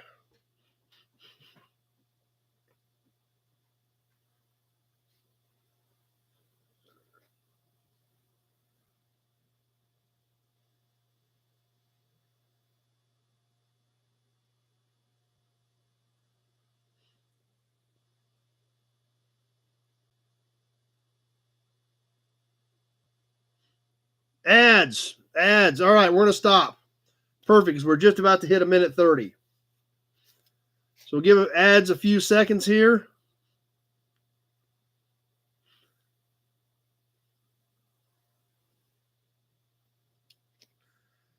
Okay, looks like we're back, which is perfect. We just hit 1:30. So literally we couldn't have stopped that one any better for the ads. So literally we're at the 1:30 mark. And so we're going to give it 30 seconds.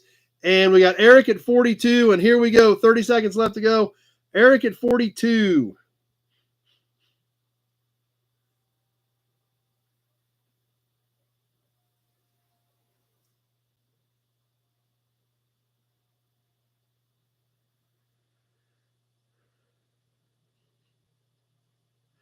About ready to wrap this one up. Eric at 42.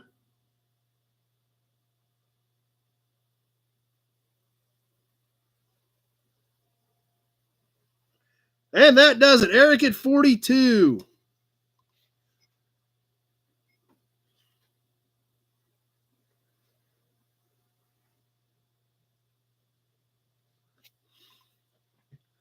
(6.5) diesels. He has 20 of them. I don't think there's any diesels out there, is there, Mike? I know that one Kaiser up front is full of GM diesel parts. I don't know what's in there, but cool piece for Eric. Now, this next piece is, we're going to sell these as a pair. And I have no idea if you guys are interested in these or not. We're going to find out. But it's kind of interesting. I got these at Mecum about, was it 4 years ago when they sold 5R002? If you guys don't remember or aren't familiar, 5R002 was the prototype GT350R Shelby. The car hammered at what, 3.6 million, 3.5 million, something like that. That car, as well as multiple other Shelbys that Jim Wicks and I did several videos on that day, all were part of the John Atzbach collection. Now, I didn't buy any of the Shelbys, obviously, but that's where I got my original Cobra badge, that original very early 260 Cobra, original Cobra badge. 3 of those original paint gas pumps came out of the Atzbach collection. Well, we bought a bunch of stuff that day. They had a massive memorabilia collection, and Addie and I were walking around just basically buying a bunch of stuff. And when I was cleaning up the shop, those Shelby blueprints that were laying out there on the floor when we did Toy Tuesday, those came out of there. So when I was cleaning up the shop, I found a few pieces that we're not going to do anything with them. So I thought I would, share them with you guys, see if you guys have interest in any of this stuff. But these do come with the Mecum tag. That's right. John Brown from Oklahoma did restore that car, Sam. That is exactly right, because John was there that day.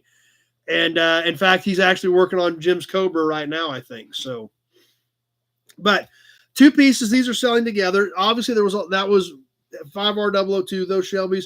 Glad you're here tonight, Charles. I do have 26288s. Yes, I do, Gabriel. A lot of road racing type stuff. Obviously, 5R002 was designed as a road race car. A lot of those cars were. So there was a lot of road racing type stuff there, and that's what we have here. The 1971 SCCA General Competition Rules and Production Car Specifications. Now, these do come with the Mecum tag from the John Atzbaugh collection. So I don't know if you guys dig this stuff or have any interest in it, but like I said, I don't know what we're going to do with it, so I thought I would share it with you. If you don't want it, I'll keep it. It's not a big deal. These are smaller books, not real thick, kind of pocket-sized type manuals for the 1971 SCCA rules book. Tractor Mike's been $5 on everything. So, what do you guys think of these? There's some kind of neat stuff in them. This one, production car specifications, it literally breaks down a lot of the specs on production vehicles. Sam's son worked for him for a couple of years, so that's cool. Dennis at 30, Leo at 10, but Dennis at 30, Eric at 20. And then the general competition rules is basically just that. SCCA sedans, the rules, things like that. So they do come together. They are both 1971. It is a set of the 1971 SCCA rule book and production car with the Mecum tag going with them. Let's get it on the timer. Leo at 35 is the high bid.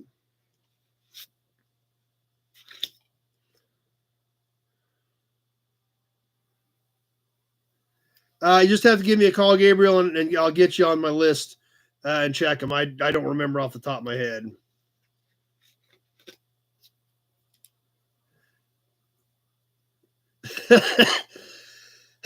Glenn said they use these 6-ring notebooks for their standard offense books in the 70s because Glenn was a cop back then. So, Dennis, 50. Pappy got knocked off. Let's give you another Hudson badge to go with it.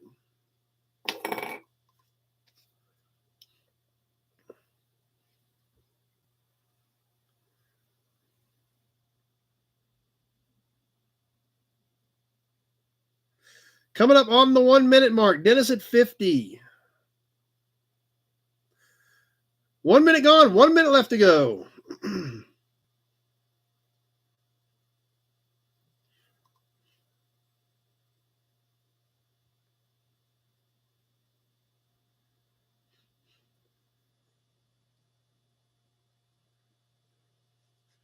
Dennis may have thrown the knockout punch out there. We'll see. He bumped him up pretty good.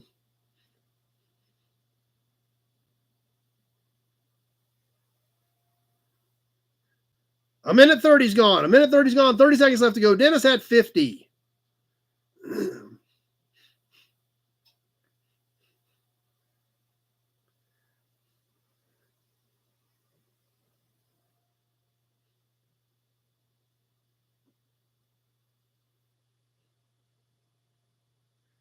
Just about ready to wind this one up.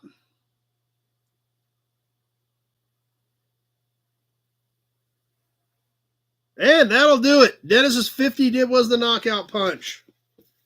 Put the Mecum tag back in there. Mark these to Dennis.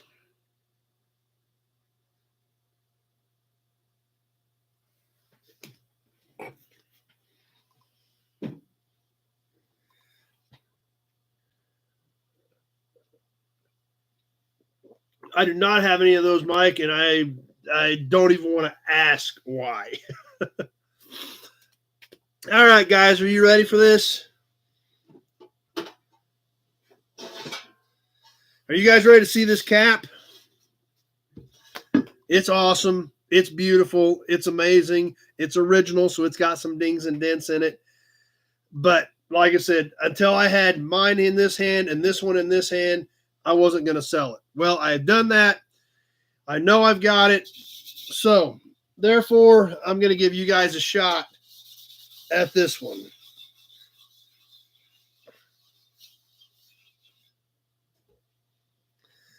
Are you ready, guys? Here it is. I don't know what year this is. I know it's not 39 because we had a 39 a while back, a year ago or so. But this thing is amazing on this beautiful Lincoln Zephyr cap. It is a little different than that 39 we sold. That 39 we sold about a year ago was bigger. Mike Strauss bids 5. Leo at 30. Eric at 45. This is all stamped into the cap. It does have some dings and dents, but there again, it's an 80-year-old Zephyr cap. Big Job's digging it. Glad you guys like it. You can see on the back, it does have a steel ring here. It is a stainless cap. The Lincoln Zephyr is all stamped into it. But I love these things. Leo 50, Alex at 55, Nut Farm at 40. I've got Alex at 55.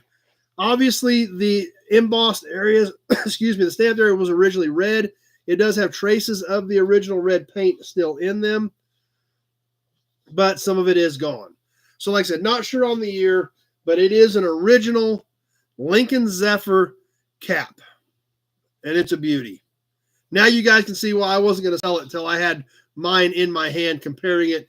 I made sure it had the same ridges on the outside edge. I made sure everything was exactly the same. Let's get this thing on the timer. We've got Alex at 55. Leo is already loading. Everybody's going to need a Hudson badge before this one's over, probably. Hudson badge.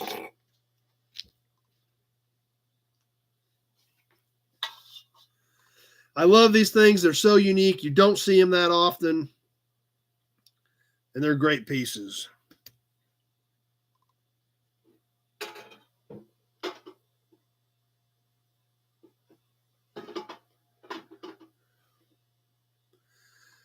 Mine's almost identical, except it doesn't have these dents down here. It's got a few dents in it, but they're not quite as bad as these.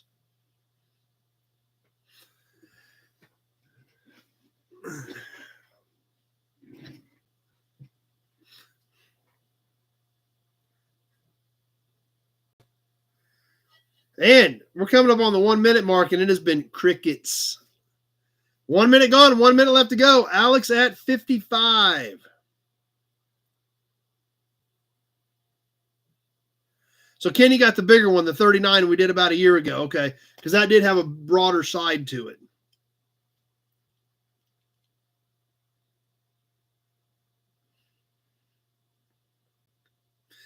Alex at 55, coming up on the minute 30 mark. There it is. A minute 30 is gone. A minute 30 gone. 30 seconds left to go. Alex at 55.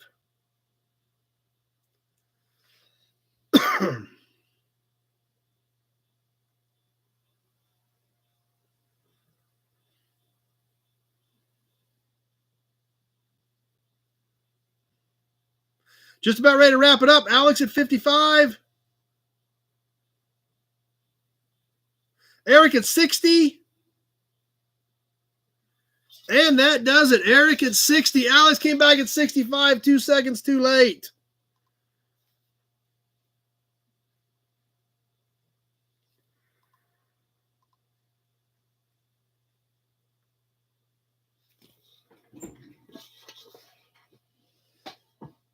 All right, this sounds like an absolutely horrible idea. Tractor Mike, what year was the Buick motor all aluminum? That'd probably like the 215s from 61, 62, 63. That's his question. They want to build a chainsaw. That sounds like a great idea. So, if anybody had any doubt whether Tractor Mike and his crew were into the Bush Latte tonight, I think we have confirmation. They want to build a chainsaw out of a 215 aluminum Buick. I think they've been in the Bush Latte tonight for a while. Taking a shot in the dark here. But I don't know of any other way you would come up with the idea of building a chainsaw out of a 215 Buick without vast quantities of Bush Latte affecting the decision.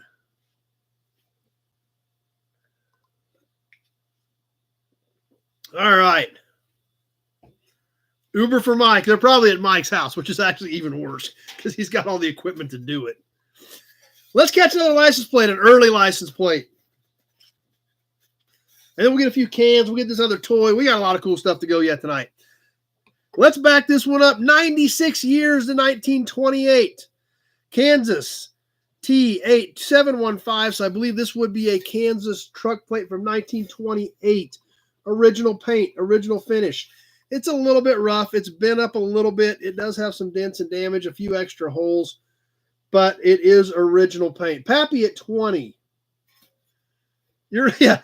Vic says I'm right. 215 is a little bit small.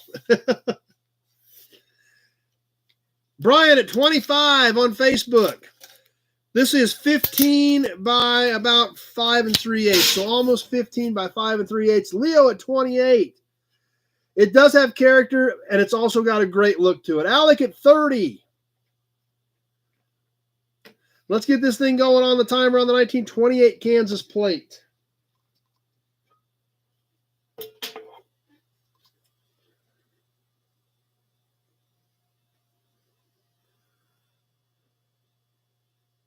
Brian at 35.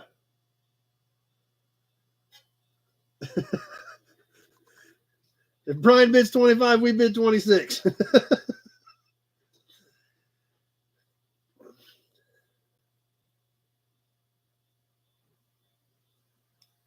I don't have any second-gen subframes that are out of cars. I've got several, but they're all still under cars.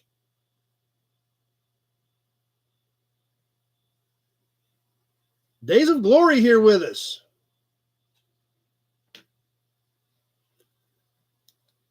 We got Brian at 35 on Facebook.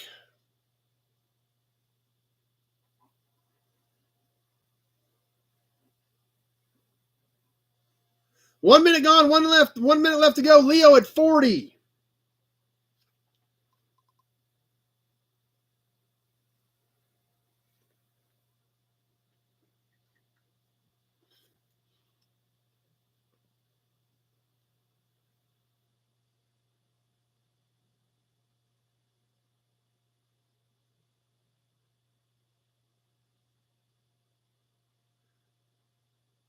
A minute 30 is gone. 30 seconds left to go. Leo at 40.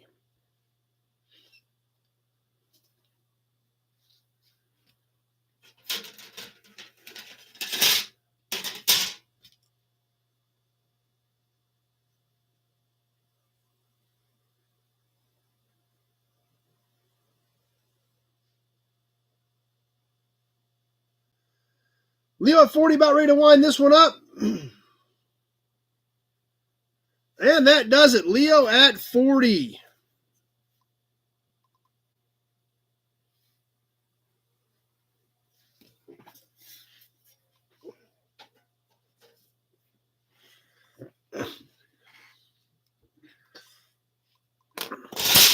Hey, guess what, guys? We got one more beer can. I'm sure Tractor Mike and his posse have a lot of beer cans. We've got one more tonight.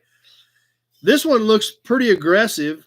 Shells, 1978 Bach beer with a ram on it, or a sheep or a goat or something. I don't know what it is. Bach beer. This isn't a steel can. Awesome graphics.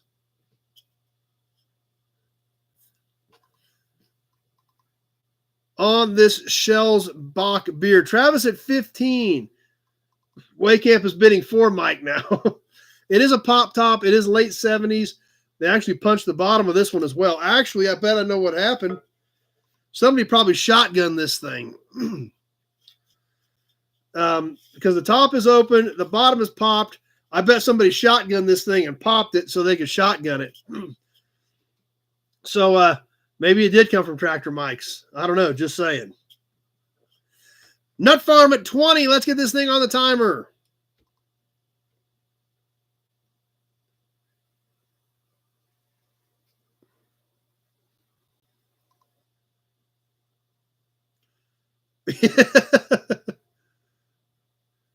Mike bids 10. We got Randall at 20.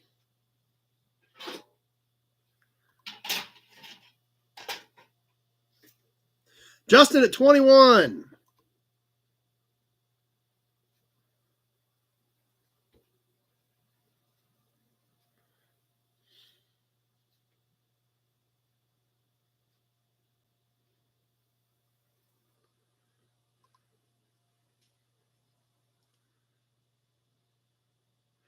Tractor Mike at 17, but they're still behind.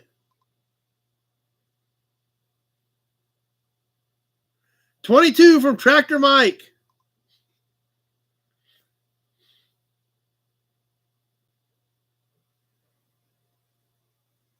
One minute gone, 1 minute left to go. Mr. H, first time checking in from Minnesota. Glad you're here, Mr. H. Justin at 23.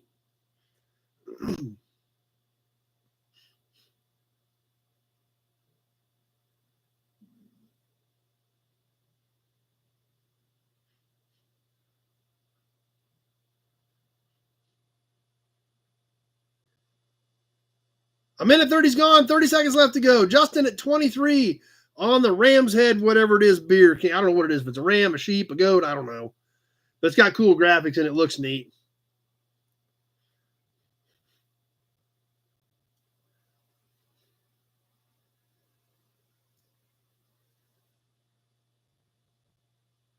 Just about ready to wind this one down. Justin at 23.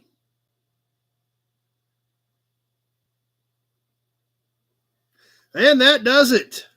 Justin at 23.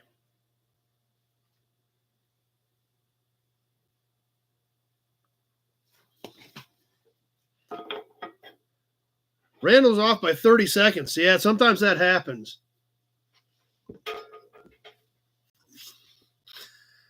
All right. There's the Nut Farms 25.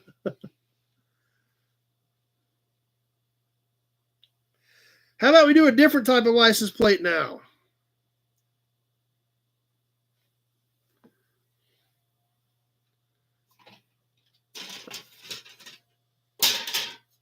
This one also cleaned up really nice when I hit it with a buffer and a little wax today. Going out of state. Give you a Hudson badge before we get to it. On this 1959 Michigan. So this plate, 65 years old. Still nice shine, green background, yellow letters, stamped steel plate. Nice and flat, basically a standard size, roughly 12 by 6 plate. We do see some thin spots on the yellow, but overall, pretty nice looking plate. Pappy at 25. Water Wonderland, 1959, Michigan. Tractor Mike at 5, but we've got Pappy at 25. Let's get this thing on the timer and get rolling.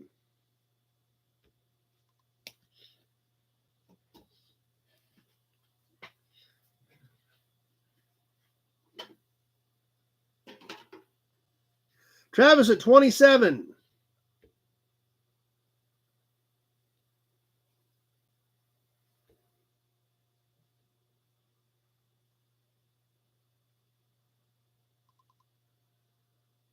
Alex at 30.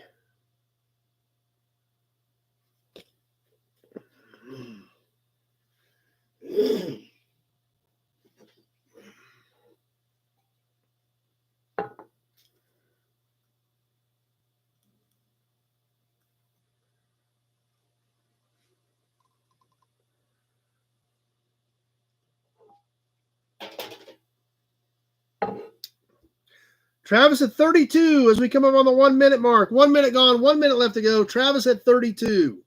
Pappy at 32. I had Travis first.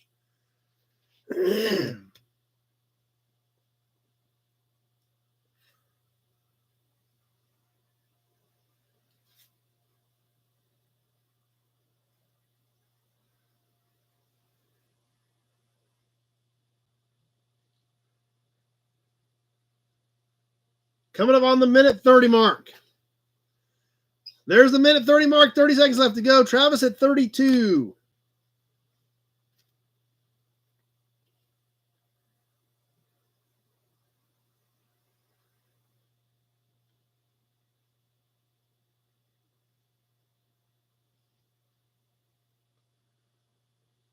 Just about ready to wind this one up. Few seconds left. Travis at 32 on the cool 59 Michigan. Big job, 35. And that does it. Big job at 35. Leo had a 36, but it was a little bit late. So big job at 35.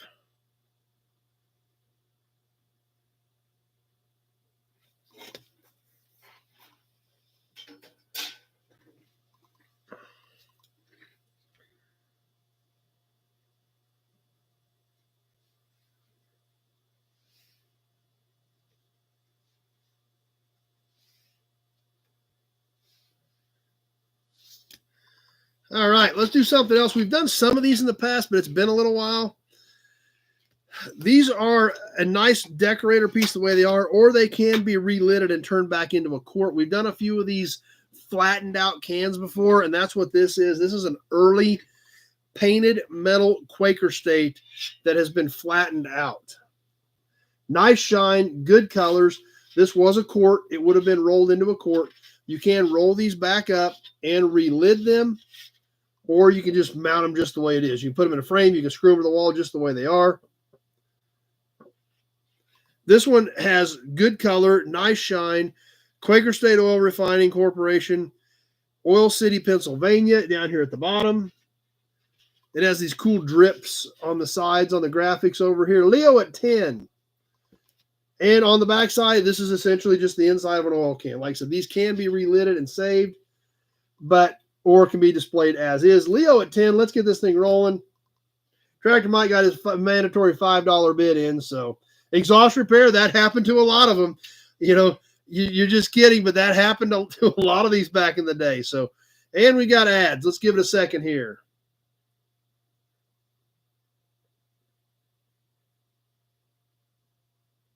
All right, let's keep rolling. Looks like we're good.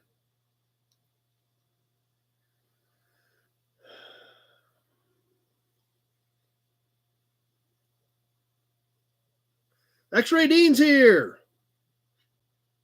You must be really hanging, Nut Farm. You must be, because I just saw your 5 pop up.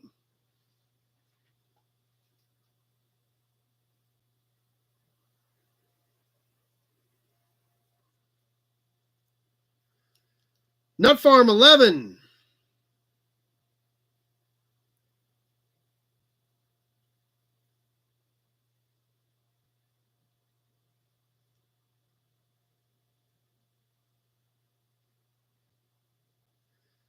X-Ray at 13. There's the 1 minute mark. 1 minute left to go. X-Ray Dean at 13.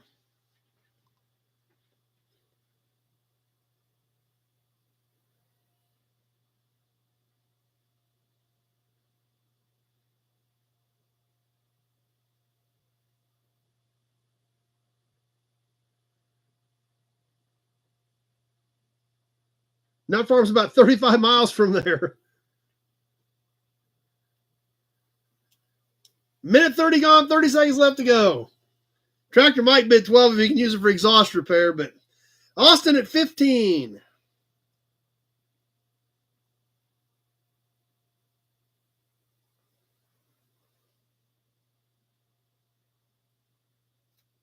Coming out of the wire, we're getting ready to wrap this one up. X-Ray Dean at 16. Austin at 20. Tony at 17, but I've got Austin at 20, and that does it. Austin at 20.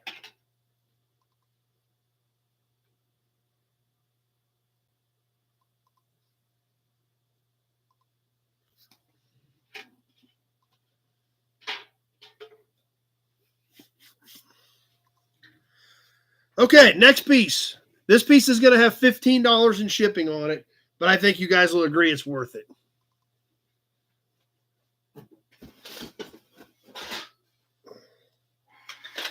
It's mostly complete. It is missing a few pieces. It is about 20 inches long. It's early, probably 40s.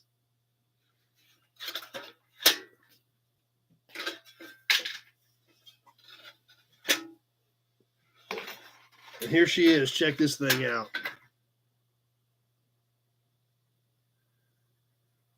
Now, it's not rusted out. I can't find any rust out in it. It is all surface rust. This thing would be amazing restored. It is missing the grill.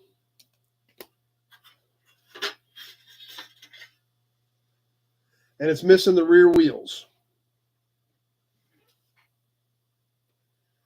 But super cool look, great profile, big fenders.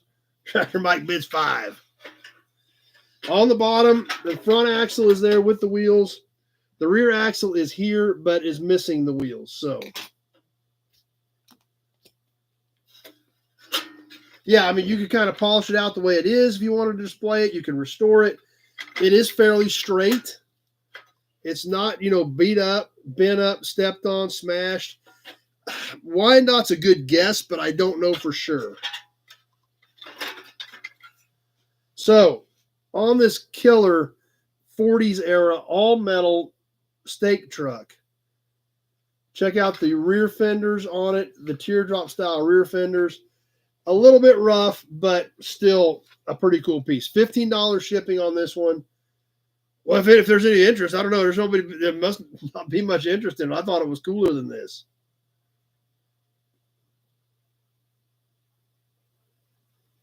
Austin at 10. Show up at the weekend and restore it and paint it. Nobody's on the door. Make it a cherry auction. There you go. Weston at 20. Let's get this thing rolling on the timer. Weston at 20. Throw some slicks on the back. There you go.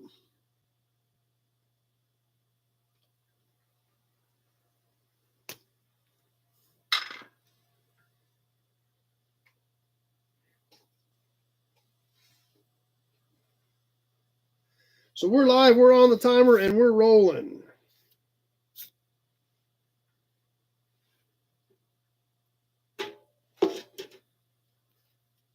It'd be a great envelope holder, that's for sure.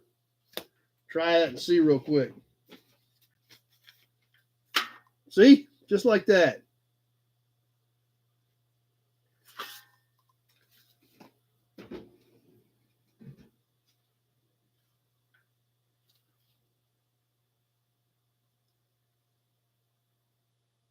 Coming up on the 1 minute mark, Weston at 20.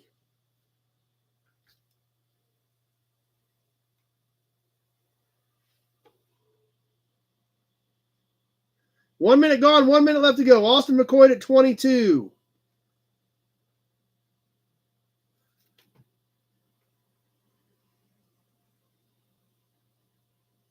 AJ at 23.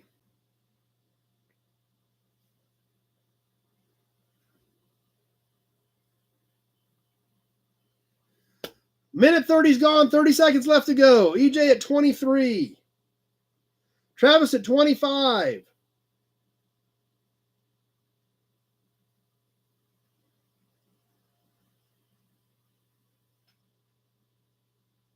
Just about ready to wrap this one up. Travis at 25. Weston at 28. Leo at 29. And that does it. Leo at 29. Weston came back at 30, but it was about 3 seconds too late.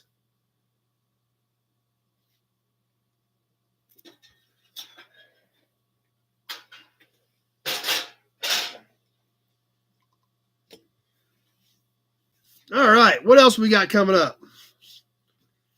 Ooh, let's do another one of these. Since we sold that other aviation can, I thought we'd slide another one in here. We've done some white ones of these before, but we've never done a red one, I don't think, because I don't have – red ones are a lot harder to find. The white ones, I've still got some white ones. But this red arrow shell, you don't see near as often. We may have done one or two of these in the past, but these are not near as common. Obviously, the jet going across the top. This is a composite can. It's been drained from the bottom, so this was a new one that we drained probably. Top is still intact. It does say Aero Shell Aviation stamped into the top metal of the can. Travis at 10. Does have a few dents and scratches in it. No barcode on this one. So there again, probably 70s era, I'm guessing. Travis at 10. Yeah, it's great colors. There's jets here, jets here, jets here. On the shell, Aero Shell quart. Standard size quart, empty composite. Travis at 10. Let's get this thing on the timer.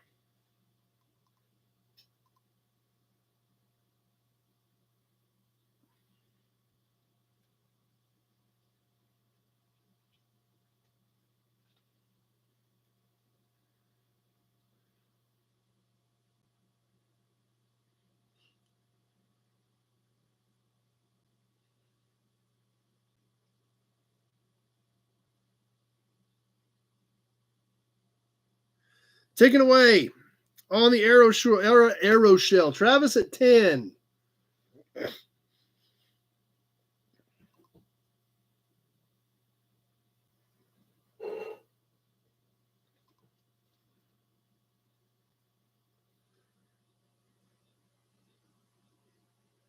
Coming up on the 1 minute mark.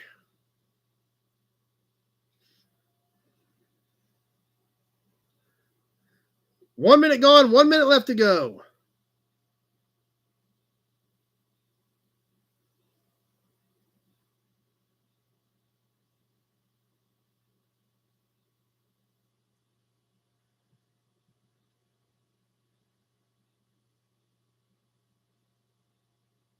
Coming up on the minute 30 mark.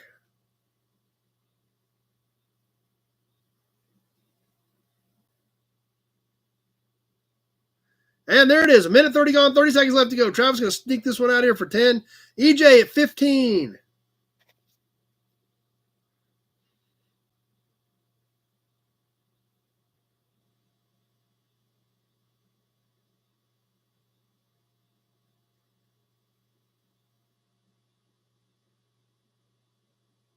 Just about ready to wrap this one up. EJ at 15. Leo at 17. And that does it. Leo snuck that in at about 158 at 17. All right, let's catch a couple more things, and we're going to move on to tonight's magazine. A couple more cool things to wrap up with yet tonight. We've only done one grease cap tonight, guys. I know you've been waiting on another one, and this is a good one. And it's cool. This one is for the Oakland Motor Car Company, the sister company of Pontiac, which we all know Oakland didn't survive. And then, of course, eventually Pontiac didn't either. But this is a great-looking grease cap. Check this baby out. Tweedledee at 10. They haven't even seen it yet. This Oakland is actually embossed in it. It is round all the way around the perimeter. It does have hex sides on the back here to get a hold of it. Eric at 25. It's a pretty good sized cap. A little over 4 inches in diameter, about 4 1/4 in diameter. The Oakland has a little bit of damage, but overall it's still pretty crisp. It is embossed in the cap. You can see it on the back side. It is internal threads, just like these all are. It is a fairly shallow cap, about 1 3/4 inches on the depth on this Oakland, but it is a great looking cap. So there it is. Let's get this thing on the timer. We've got Eric at 25 and we're live.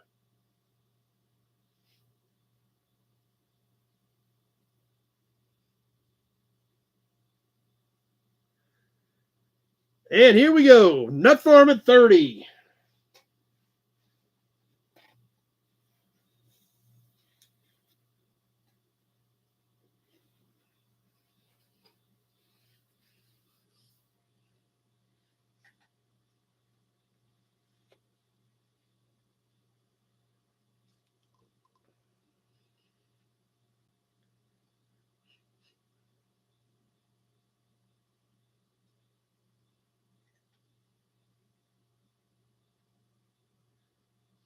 Coming up on the 1 minute mark. It's a good looking piece, that's for sure. I can hear my voice echoing in it.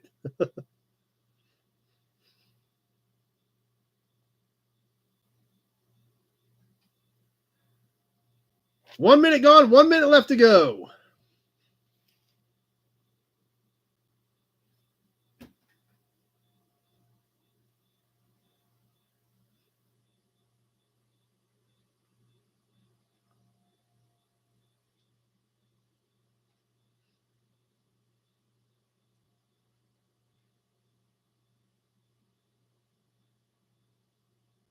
Crickets as we come up on the minute 30 mark. Minute 30 gone, 30 seconds left to go. What's going to happen? I don't think Nut Farm blew anybody out with a $30 bid for as cool as this piece is, but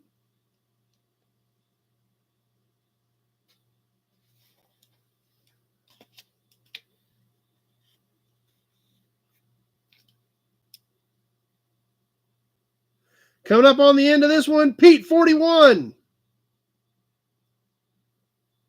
And that does it. There was a couple more shots in there that came in at 201 and 202. But Eric had a 43 in there, but it was at 202.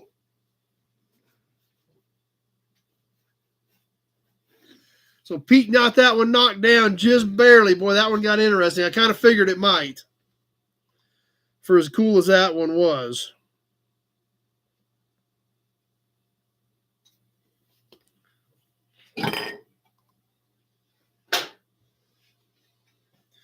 All right, let's catch one more license plate, and then maybe we'll move on. So you still have only one old rocker can. I've got a few rocker cans, not very many, but I've got a few. Let's catch another license plate, and then we'll see what you guys want to do anymore, or where you want to wrap this one up yet tonight. There again, another plate that just cleaned up amazingly today when I was getting stuff ready. Travis started us off at 15. I even seen it. It's well worth that. And it's got some age to it. 76-year-old plate on this 1948 Kansas, and look at the shine on this thing. This is 1948 original paint. Black background, white numbers and letters on this 1948. Look at that thing shine. It's got a few chips in it. It was used. There's some chips around the bolt holes. The backside looks almost as good. This is roughly a 12x6, more standard size plate, but just amazing condition. Travis at 15. Let's get this thing rolling and see what happens.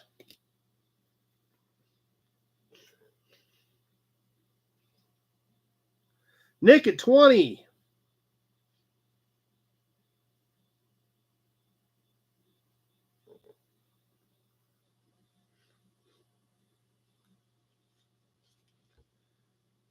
Adam at 20. I had Nick first. What are you doing, Great Kitty? You come over to the auctions, we'll sell you. Bidding for next week. Adam at 22.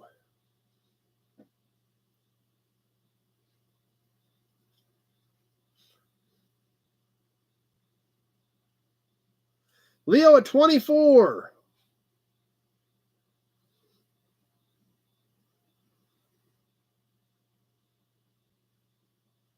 Coming up on the 1 minute mark, Leo at 24.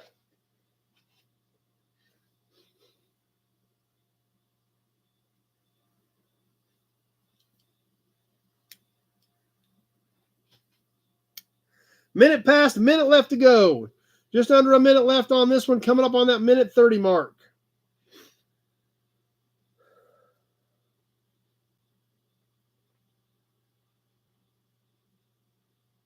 Adam at 25. Minute 30's gone. 30 seconds left to go. Adam at 25. Leo at 26.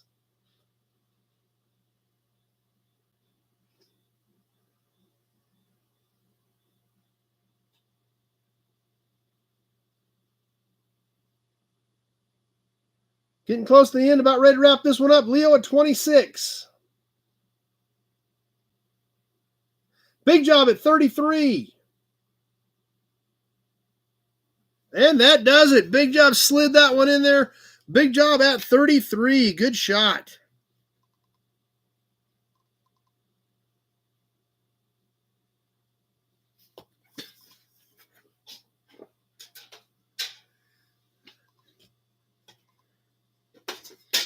Okay, what do we think, guys? We ready to move to the magazine? We want to do a couple more things. What do we want to do?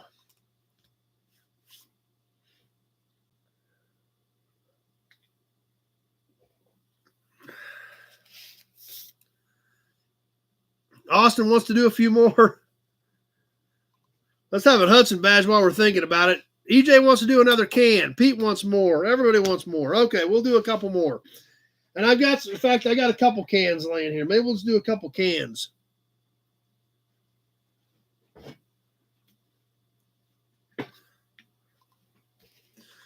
This first one, Adam's ready for some more. All right, we'll squeeze a few more cans in, maybe one more license plate. Texaco outboard, purple, red, and white metal can. This is kind of a different size. This is a cool can. Great colors on this one. It is metal. It does have the steel seam over here. Travis at 12. This is about 6 1/8 tall. So it's about 6 1/8 inches, just over 6 inches tall. And it is 2 5/8 in diameter. It is still sealed. I will punch this from the bottom unless you're picking up April 20th. Good graphics on it. Different colors with the purple on this one, being this is 50-1 2-stroke. This used the purple with the red and white versus their normal green and red and white, things like that. So, yep, tall boy oil can. That's right, number 1. On the Texaco outboard 2-stroke can.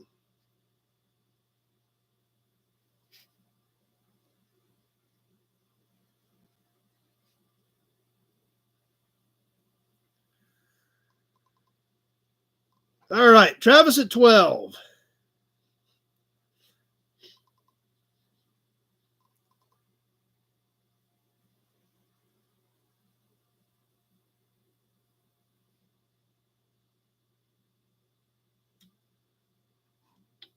And on the back, all of the pertinent information. No point in reading all that. Nothing exciting, nothing interesting that I saw. Travis at 12.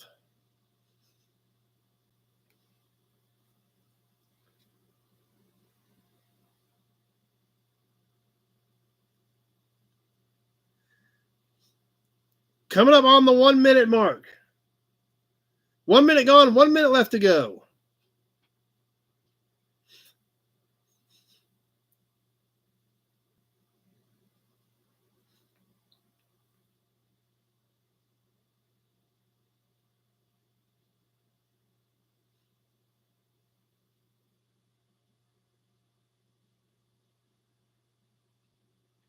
And coming up on a minute 30.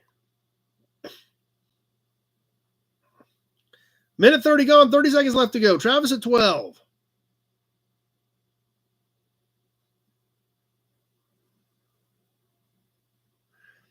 I don't know if we got bids hung up or if nobody likes this can. I always thought this was a great can.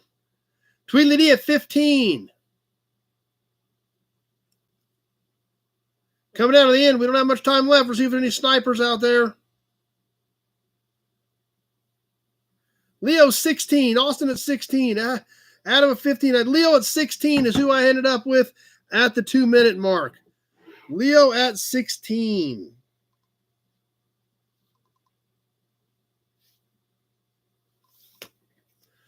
Tweedledee at 17. So there was some stuff hung up in there. All right, we'll do one more can, and then we're going to get moving on to the magazine. This is kind of a different deal. There's going to be a can and an accessory coming with the can. The can, we've done some of these before. They're not super rare, but this is a decent one. It's got good colors on it.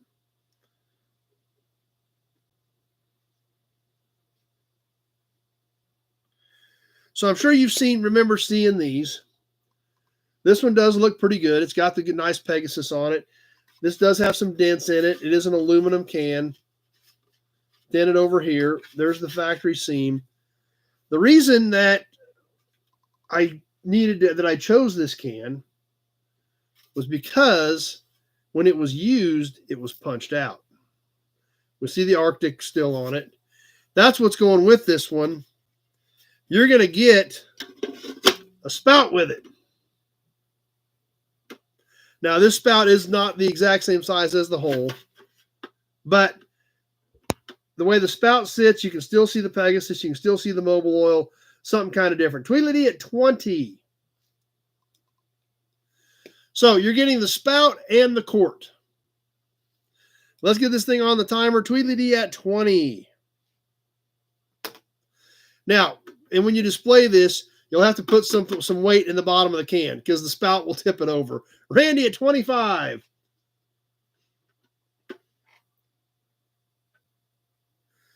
Ads. Let's hold up. I got Adam over here bidding. I got Randy over here. Okay, everybody else must be okay. EJ at 30. We're back on the timer. EJ at 30.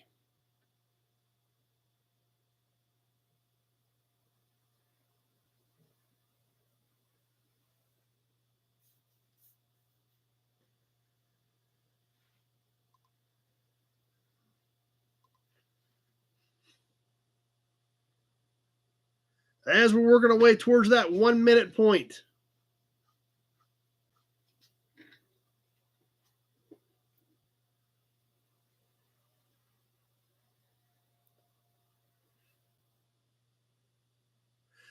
And there it is. 1 minute gone. 1 minute left to go. EJ at 30 on the combination court with Spout.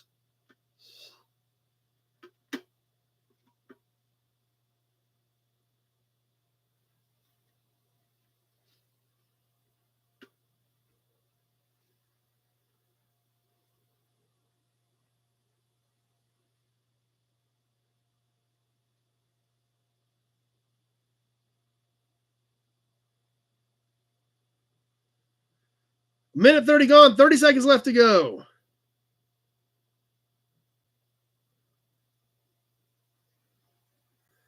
EJ at 30.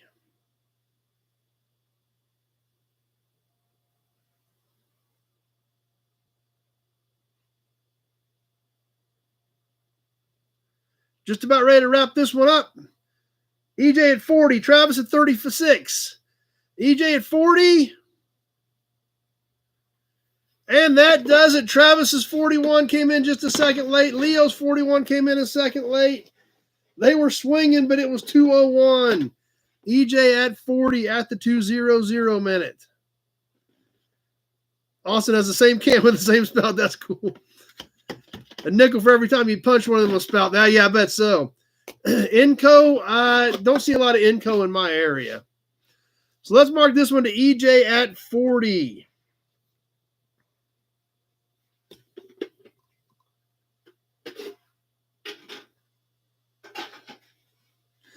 All right, let's go ahead and wrap it up. Start working into that magazine again. Thanks for playing tonight, guys. We had a blast. Let's give everybody a Hudson badge. And that was some fun stuff tonight. And don't worry, we got plenty more for next week.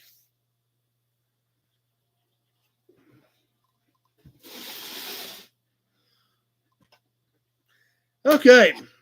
How about an armor badge too? What the heck? Tonight, let's get back into the Automobile Trade Journal from September 1913. Now, the magazine we did last week from 1994, the Buckness is here.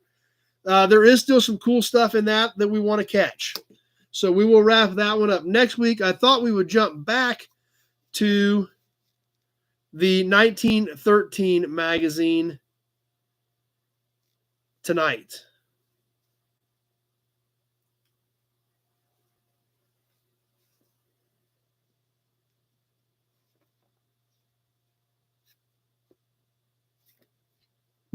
Okay.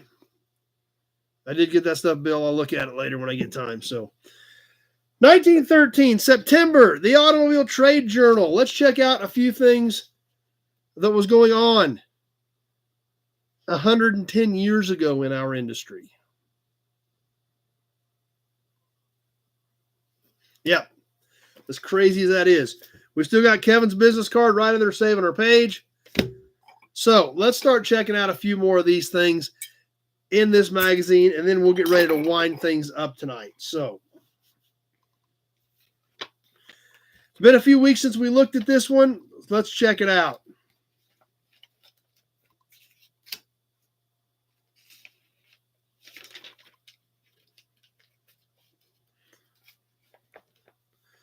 Now, if you remember, the last time we were in there, we had we talked about the article about the trip in the electric car, about how literally the more things change, the more things stay the same, even with electric vehicles.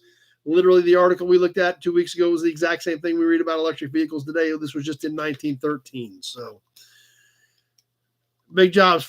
My first garage was an Inco station.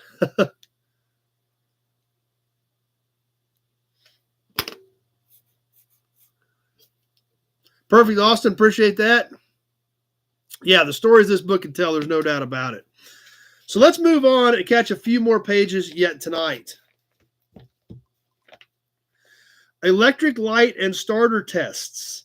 The Prestolite Company, Indianapolis, Indiana, recently held a test on the Indianapolis Speedway with cars equipped with electric lighting and starting systems to determine how much power was used to operate these systems.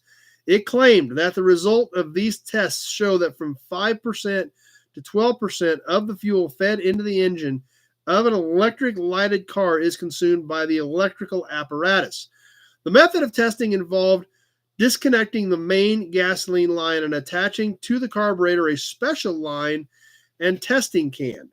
Here illustrated as to drain perfectly. Here illustrated the bottom of which was constructed as to drain perfectly. The car underwent test was first run as far as possible on a gallon of gasoline with the engine connected to the electrical generator and battery being charged, and then with the generator disconnected, another measured gallon was consumed. Identical condition of the passenger load, carburetor adjustment, speed of car, and position of spark were observed, and the mileage in each instance as recorded on the odometer was checked against the known mileage of the speedway. 3 of the 4 tests shown in the tabulated report were driven by the dealers of the cars under test, and the remaining test was conducted and observed by the representatives of an automobile trade paper. So literally testing to see how much it was going to take consumption-wise on fuel to address utilizing an electric starter and electric lights. Which obviously in today's world, nobody even knows not having a car without an electric starter, much less lights. But a pretty big deal in 1913. Now, we do actually have a spec sheet on this. Report of Speedway tests right here. So we're going to check this out. It's a little bit tough to show you guys some of this stuff, so let's get this around here. Right here, the Speedway tests for utilizing with or without an electrical system on a vehicle.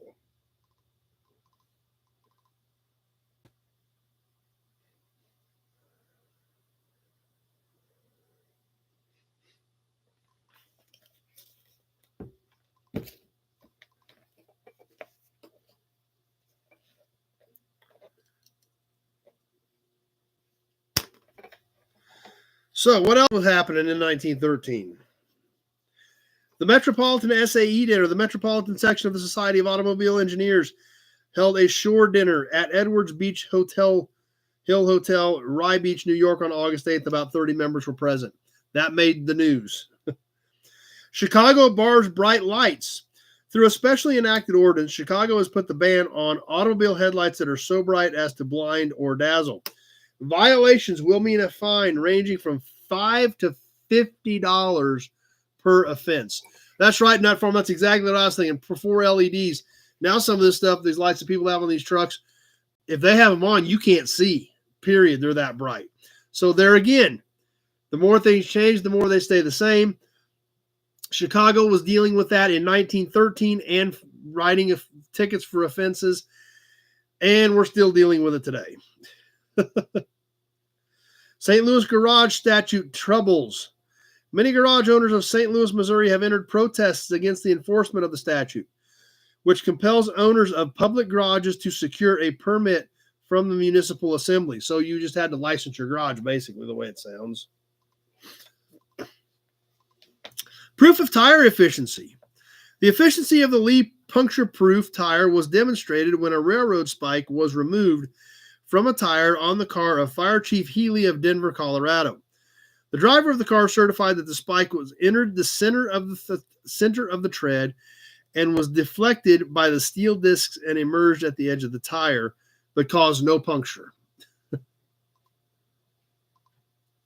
Republic Rubbermen hold yearly conference. Branch managers, officials, and department heads of the Republic Rubber Company, to the number of 2 score, were recently the guests of President Thomas Robinson at the Country Club, Youngstown, Ohio. All the branch managers reported splendid business and were enthusiastic over the prospects for even greater sales of quality tires. So, and that's the crazy part about it when we look at this. These meetings of these companies, even though they were just meetings of their employees, was newsworthy back in this time period because it was such a niche world. A lot of people were still horse and buggy in 1913. Cars were obviously really making inroads, but for the most part, this was newfangled technology. So all of this stuff mattered. Every little bit and piece of this mattered in this world at that point. Chandler has new directors. W.R. Hopkins, J.W. Deutsch, William Herbert, and Albert Jarecki have been elected directors of the Chandler Motor Car Company of Cleveland, Ohio.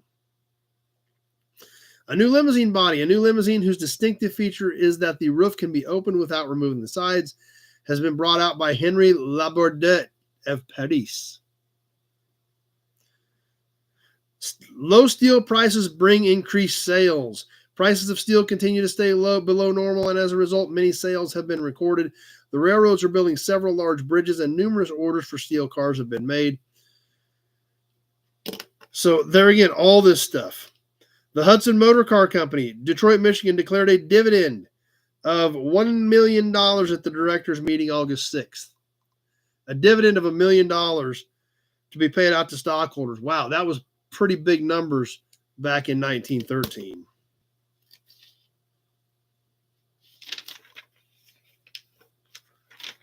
And now we're back to some more ads. Good ads, not the ads that keep annoying us. Good ads. We got a few more ads, then we'll get into a little bit more meat in this one. Travis got to jump off. Glad you were here. Yeah, we probably won't go too much longer tonight. I'm pretty tired. I know everybody's a little bit zonked from losing the hour last night. But we'll catch a few of these ads, and we'll get wrapped up here in a little bit. The 1914 Chalmers, the new 6, $2,175. Features of the new Chalmers 6. 6-cylinder motor. T-head type. 40 to 65 horsepower, all moving parts enclosed. Now, that actually, to us in today's world, sounds crazy. But back in the teens, over 100 years ago, that wasn't true. Now, I'm going to reread that. All moving parts enclosed. It was not uncommon to see exposed push rods, exposed valve springs, things like that actually moved in the engine being exposed. Obviously, that's completely unheard of today, but that was a selling feature. All of our moving parts in our engine are enclosed. Bosch Magneto, electric starter. Non-stallable motor. Full electric lights. Our powerful headlights also contain auxiliary lamps of moderate power for city driving. 132-inch wheelbase, molded oval fenders, gasoline tank and tire carrier on rear, clean running boards, left drive and center control, 36 by 4.5-inch tires and continental demountable rims, 36-inch wheels, holy cow, 4 forward speed transmission, underslung rear springs, tapered bonnet and streamlined, bell-backed body, Chalmers patented doors. So, what did the Chalmers cost? Now, another thing we got to remember is the cost of the Model T was under $1,000. The Chalmers Roadster was $2,175. The 4-passenger was $2,175. The 5-passenger was $2,175. The 6-passenger was $2,275. The coupe was $2,850, and the limousine $3,600 in 1913. Crazy, crazy money for that time period. But that's what they had for the new Chalmers 6 coming out for 1914. And it is just a basic print ad, so we don't have any cool pictures to look at, but definitely want to share it with you.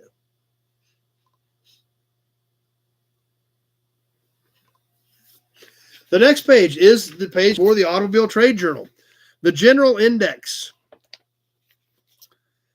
for the Automobile Trade Journal. So let's see what else we've got coming up, because most of this stuff we haven't gotten to yet. But this is the General Index. So finally, on page 71, we get to the General Index for the Automobile Trade Journal.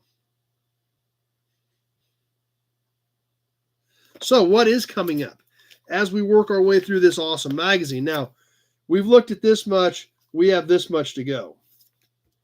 And so far, it's pretty much all been cool. Advertisers Index.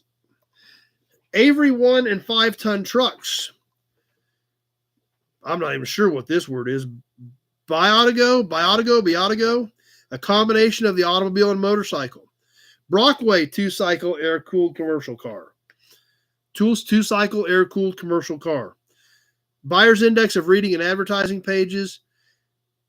Changes of ownership and transfer of titles. There again, paperwork, something we didn't always think about. You know, that was part of the world. I mean, you had to have titles for these cars. You know, we're so used to, you know, we're looking back in time. There again, more things change, more things stay the same. There was an article on how to handle all that. Commercial motor cars, dealers and garage department, dealers opportunities. There were a lot of dealer opportunities. There was a couple thousand different automobile manufacturers. There was tons of opportunities for a dealer. Editorials, for sale advertisements. That ought to be interesting. The 1914 Herreshoff, the 1914 Hudson 6, the industrial section. In the world of electric cars is coming up. Mason Moller, the 1914 Mason Moller, mechanical and technical department. The 1914 Mets. We've had a great conversation about the Mets.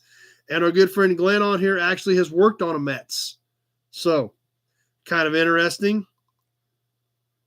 New garages and sales rooms. New Mora 2,000-pound 4-cylinder truck. The new Vulcan car, the latest arrival in the light car field. Opinions and suggestions. Parton Palmer cars. Prominent dealers as are to seize them. Stolen automobiles and motorcycles. That was already apparently beginning to be a problem. The transit trucks, the used car exchange, and the validity and infringement of trademarks. So just giving us a tidbit of cool stuff that we have to look forward to over the next several coming weeks of what we get into with this issue of the Automobile Trade Journal.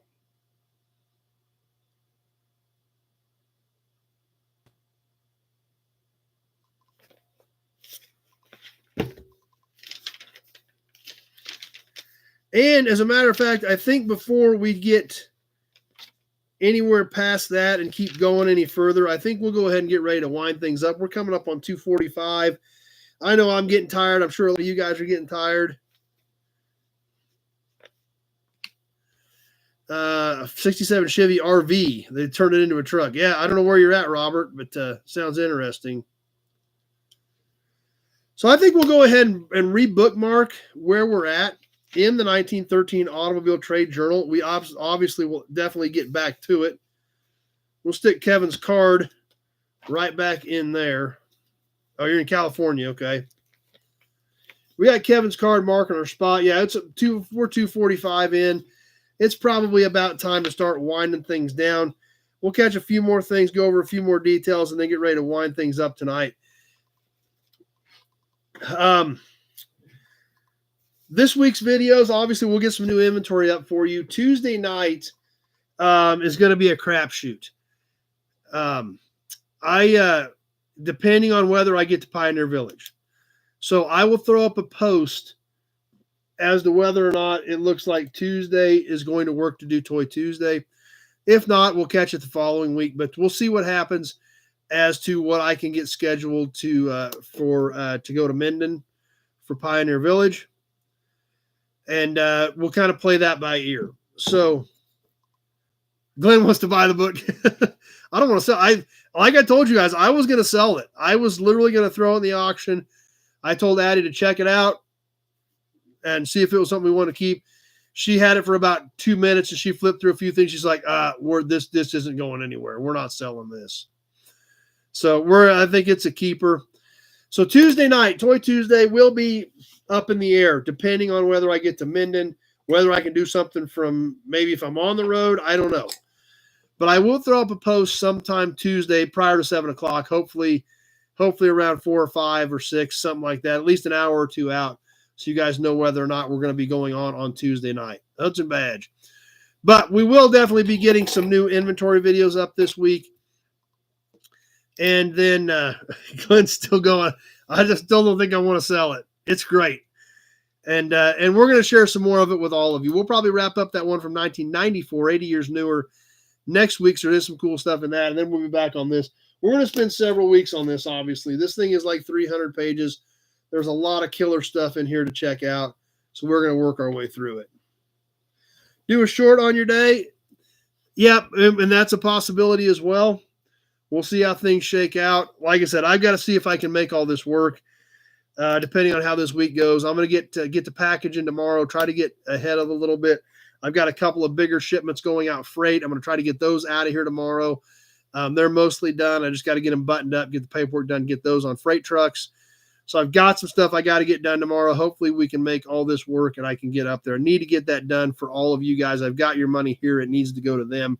That's what it's for. So hopefully it works out, and we will probably do some live stuff from there. So if we do get up there, I will try to throw a post out if we're going to do a live from Pioneer Village. If it all works out, I'll try to throw a post up an hour or so prior to doing it, but we'll see how things shake out. So with that, I think we'll go ahead and wind this thing up. Get ready to call it a wrap on episode number 202, and get ready for number 203 next week. So I'll keep you guys posted on what's happening this week with me. Regardless, stay tuned. We'll have some more new content coming up on some new inventory videos. Hopefully, we'll be bringing some stuff from Pioneer Village. And regardless, we know for sure that we will be right back here, same bat time, same bat channel, 7 o'clock Central Time next Sunday night for some Sunday Night Live chat. Thanks for number 202, says Kenny. More Johnny Carson comments. I appreciate that, guys. Don't think I have anywhere near that quality of product, but I'm glad that you guys do think that and that's a very, very kind compliment. So Big Job says hit the like button. Glad you guys are around here hanging out tonight. Hope you enjoyed yourself. We sure hope to see you all right back here next Sunday night, 7 o'clock, for some more Sunday Night Live chat. So have a great week, everybody, and we'll see you next week.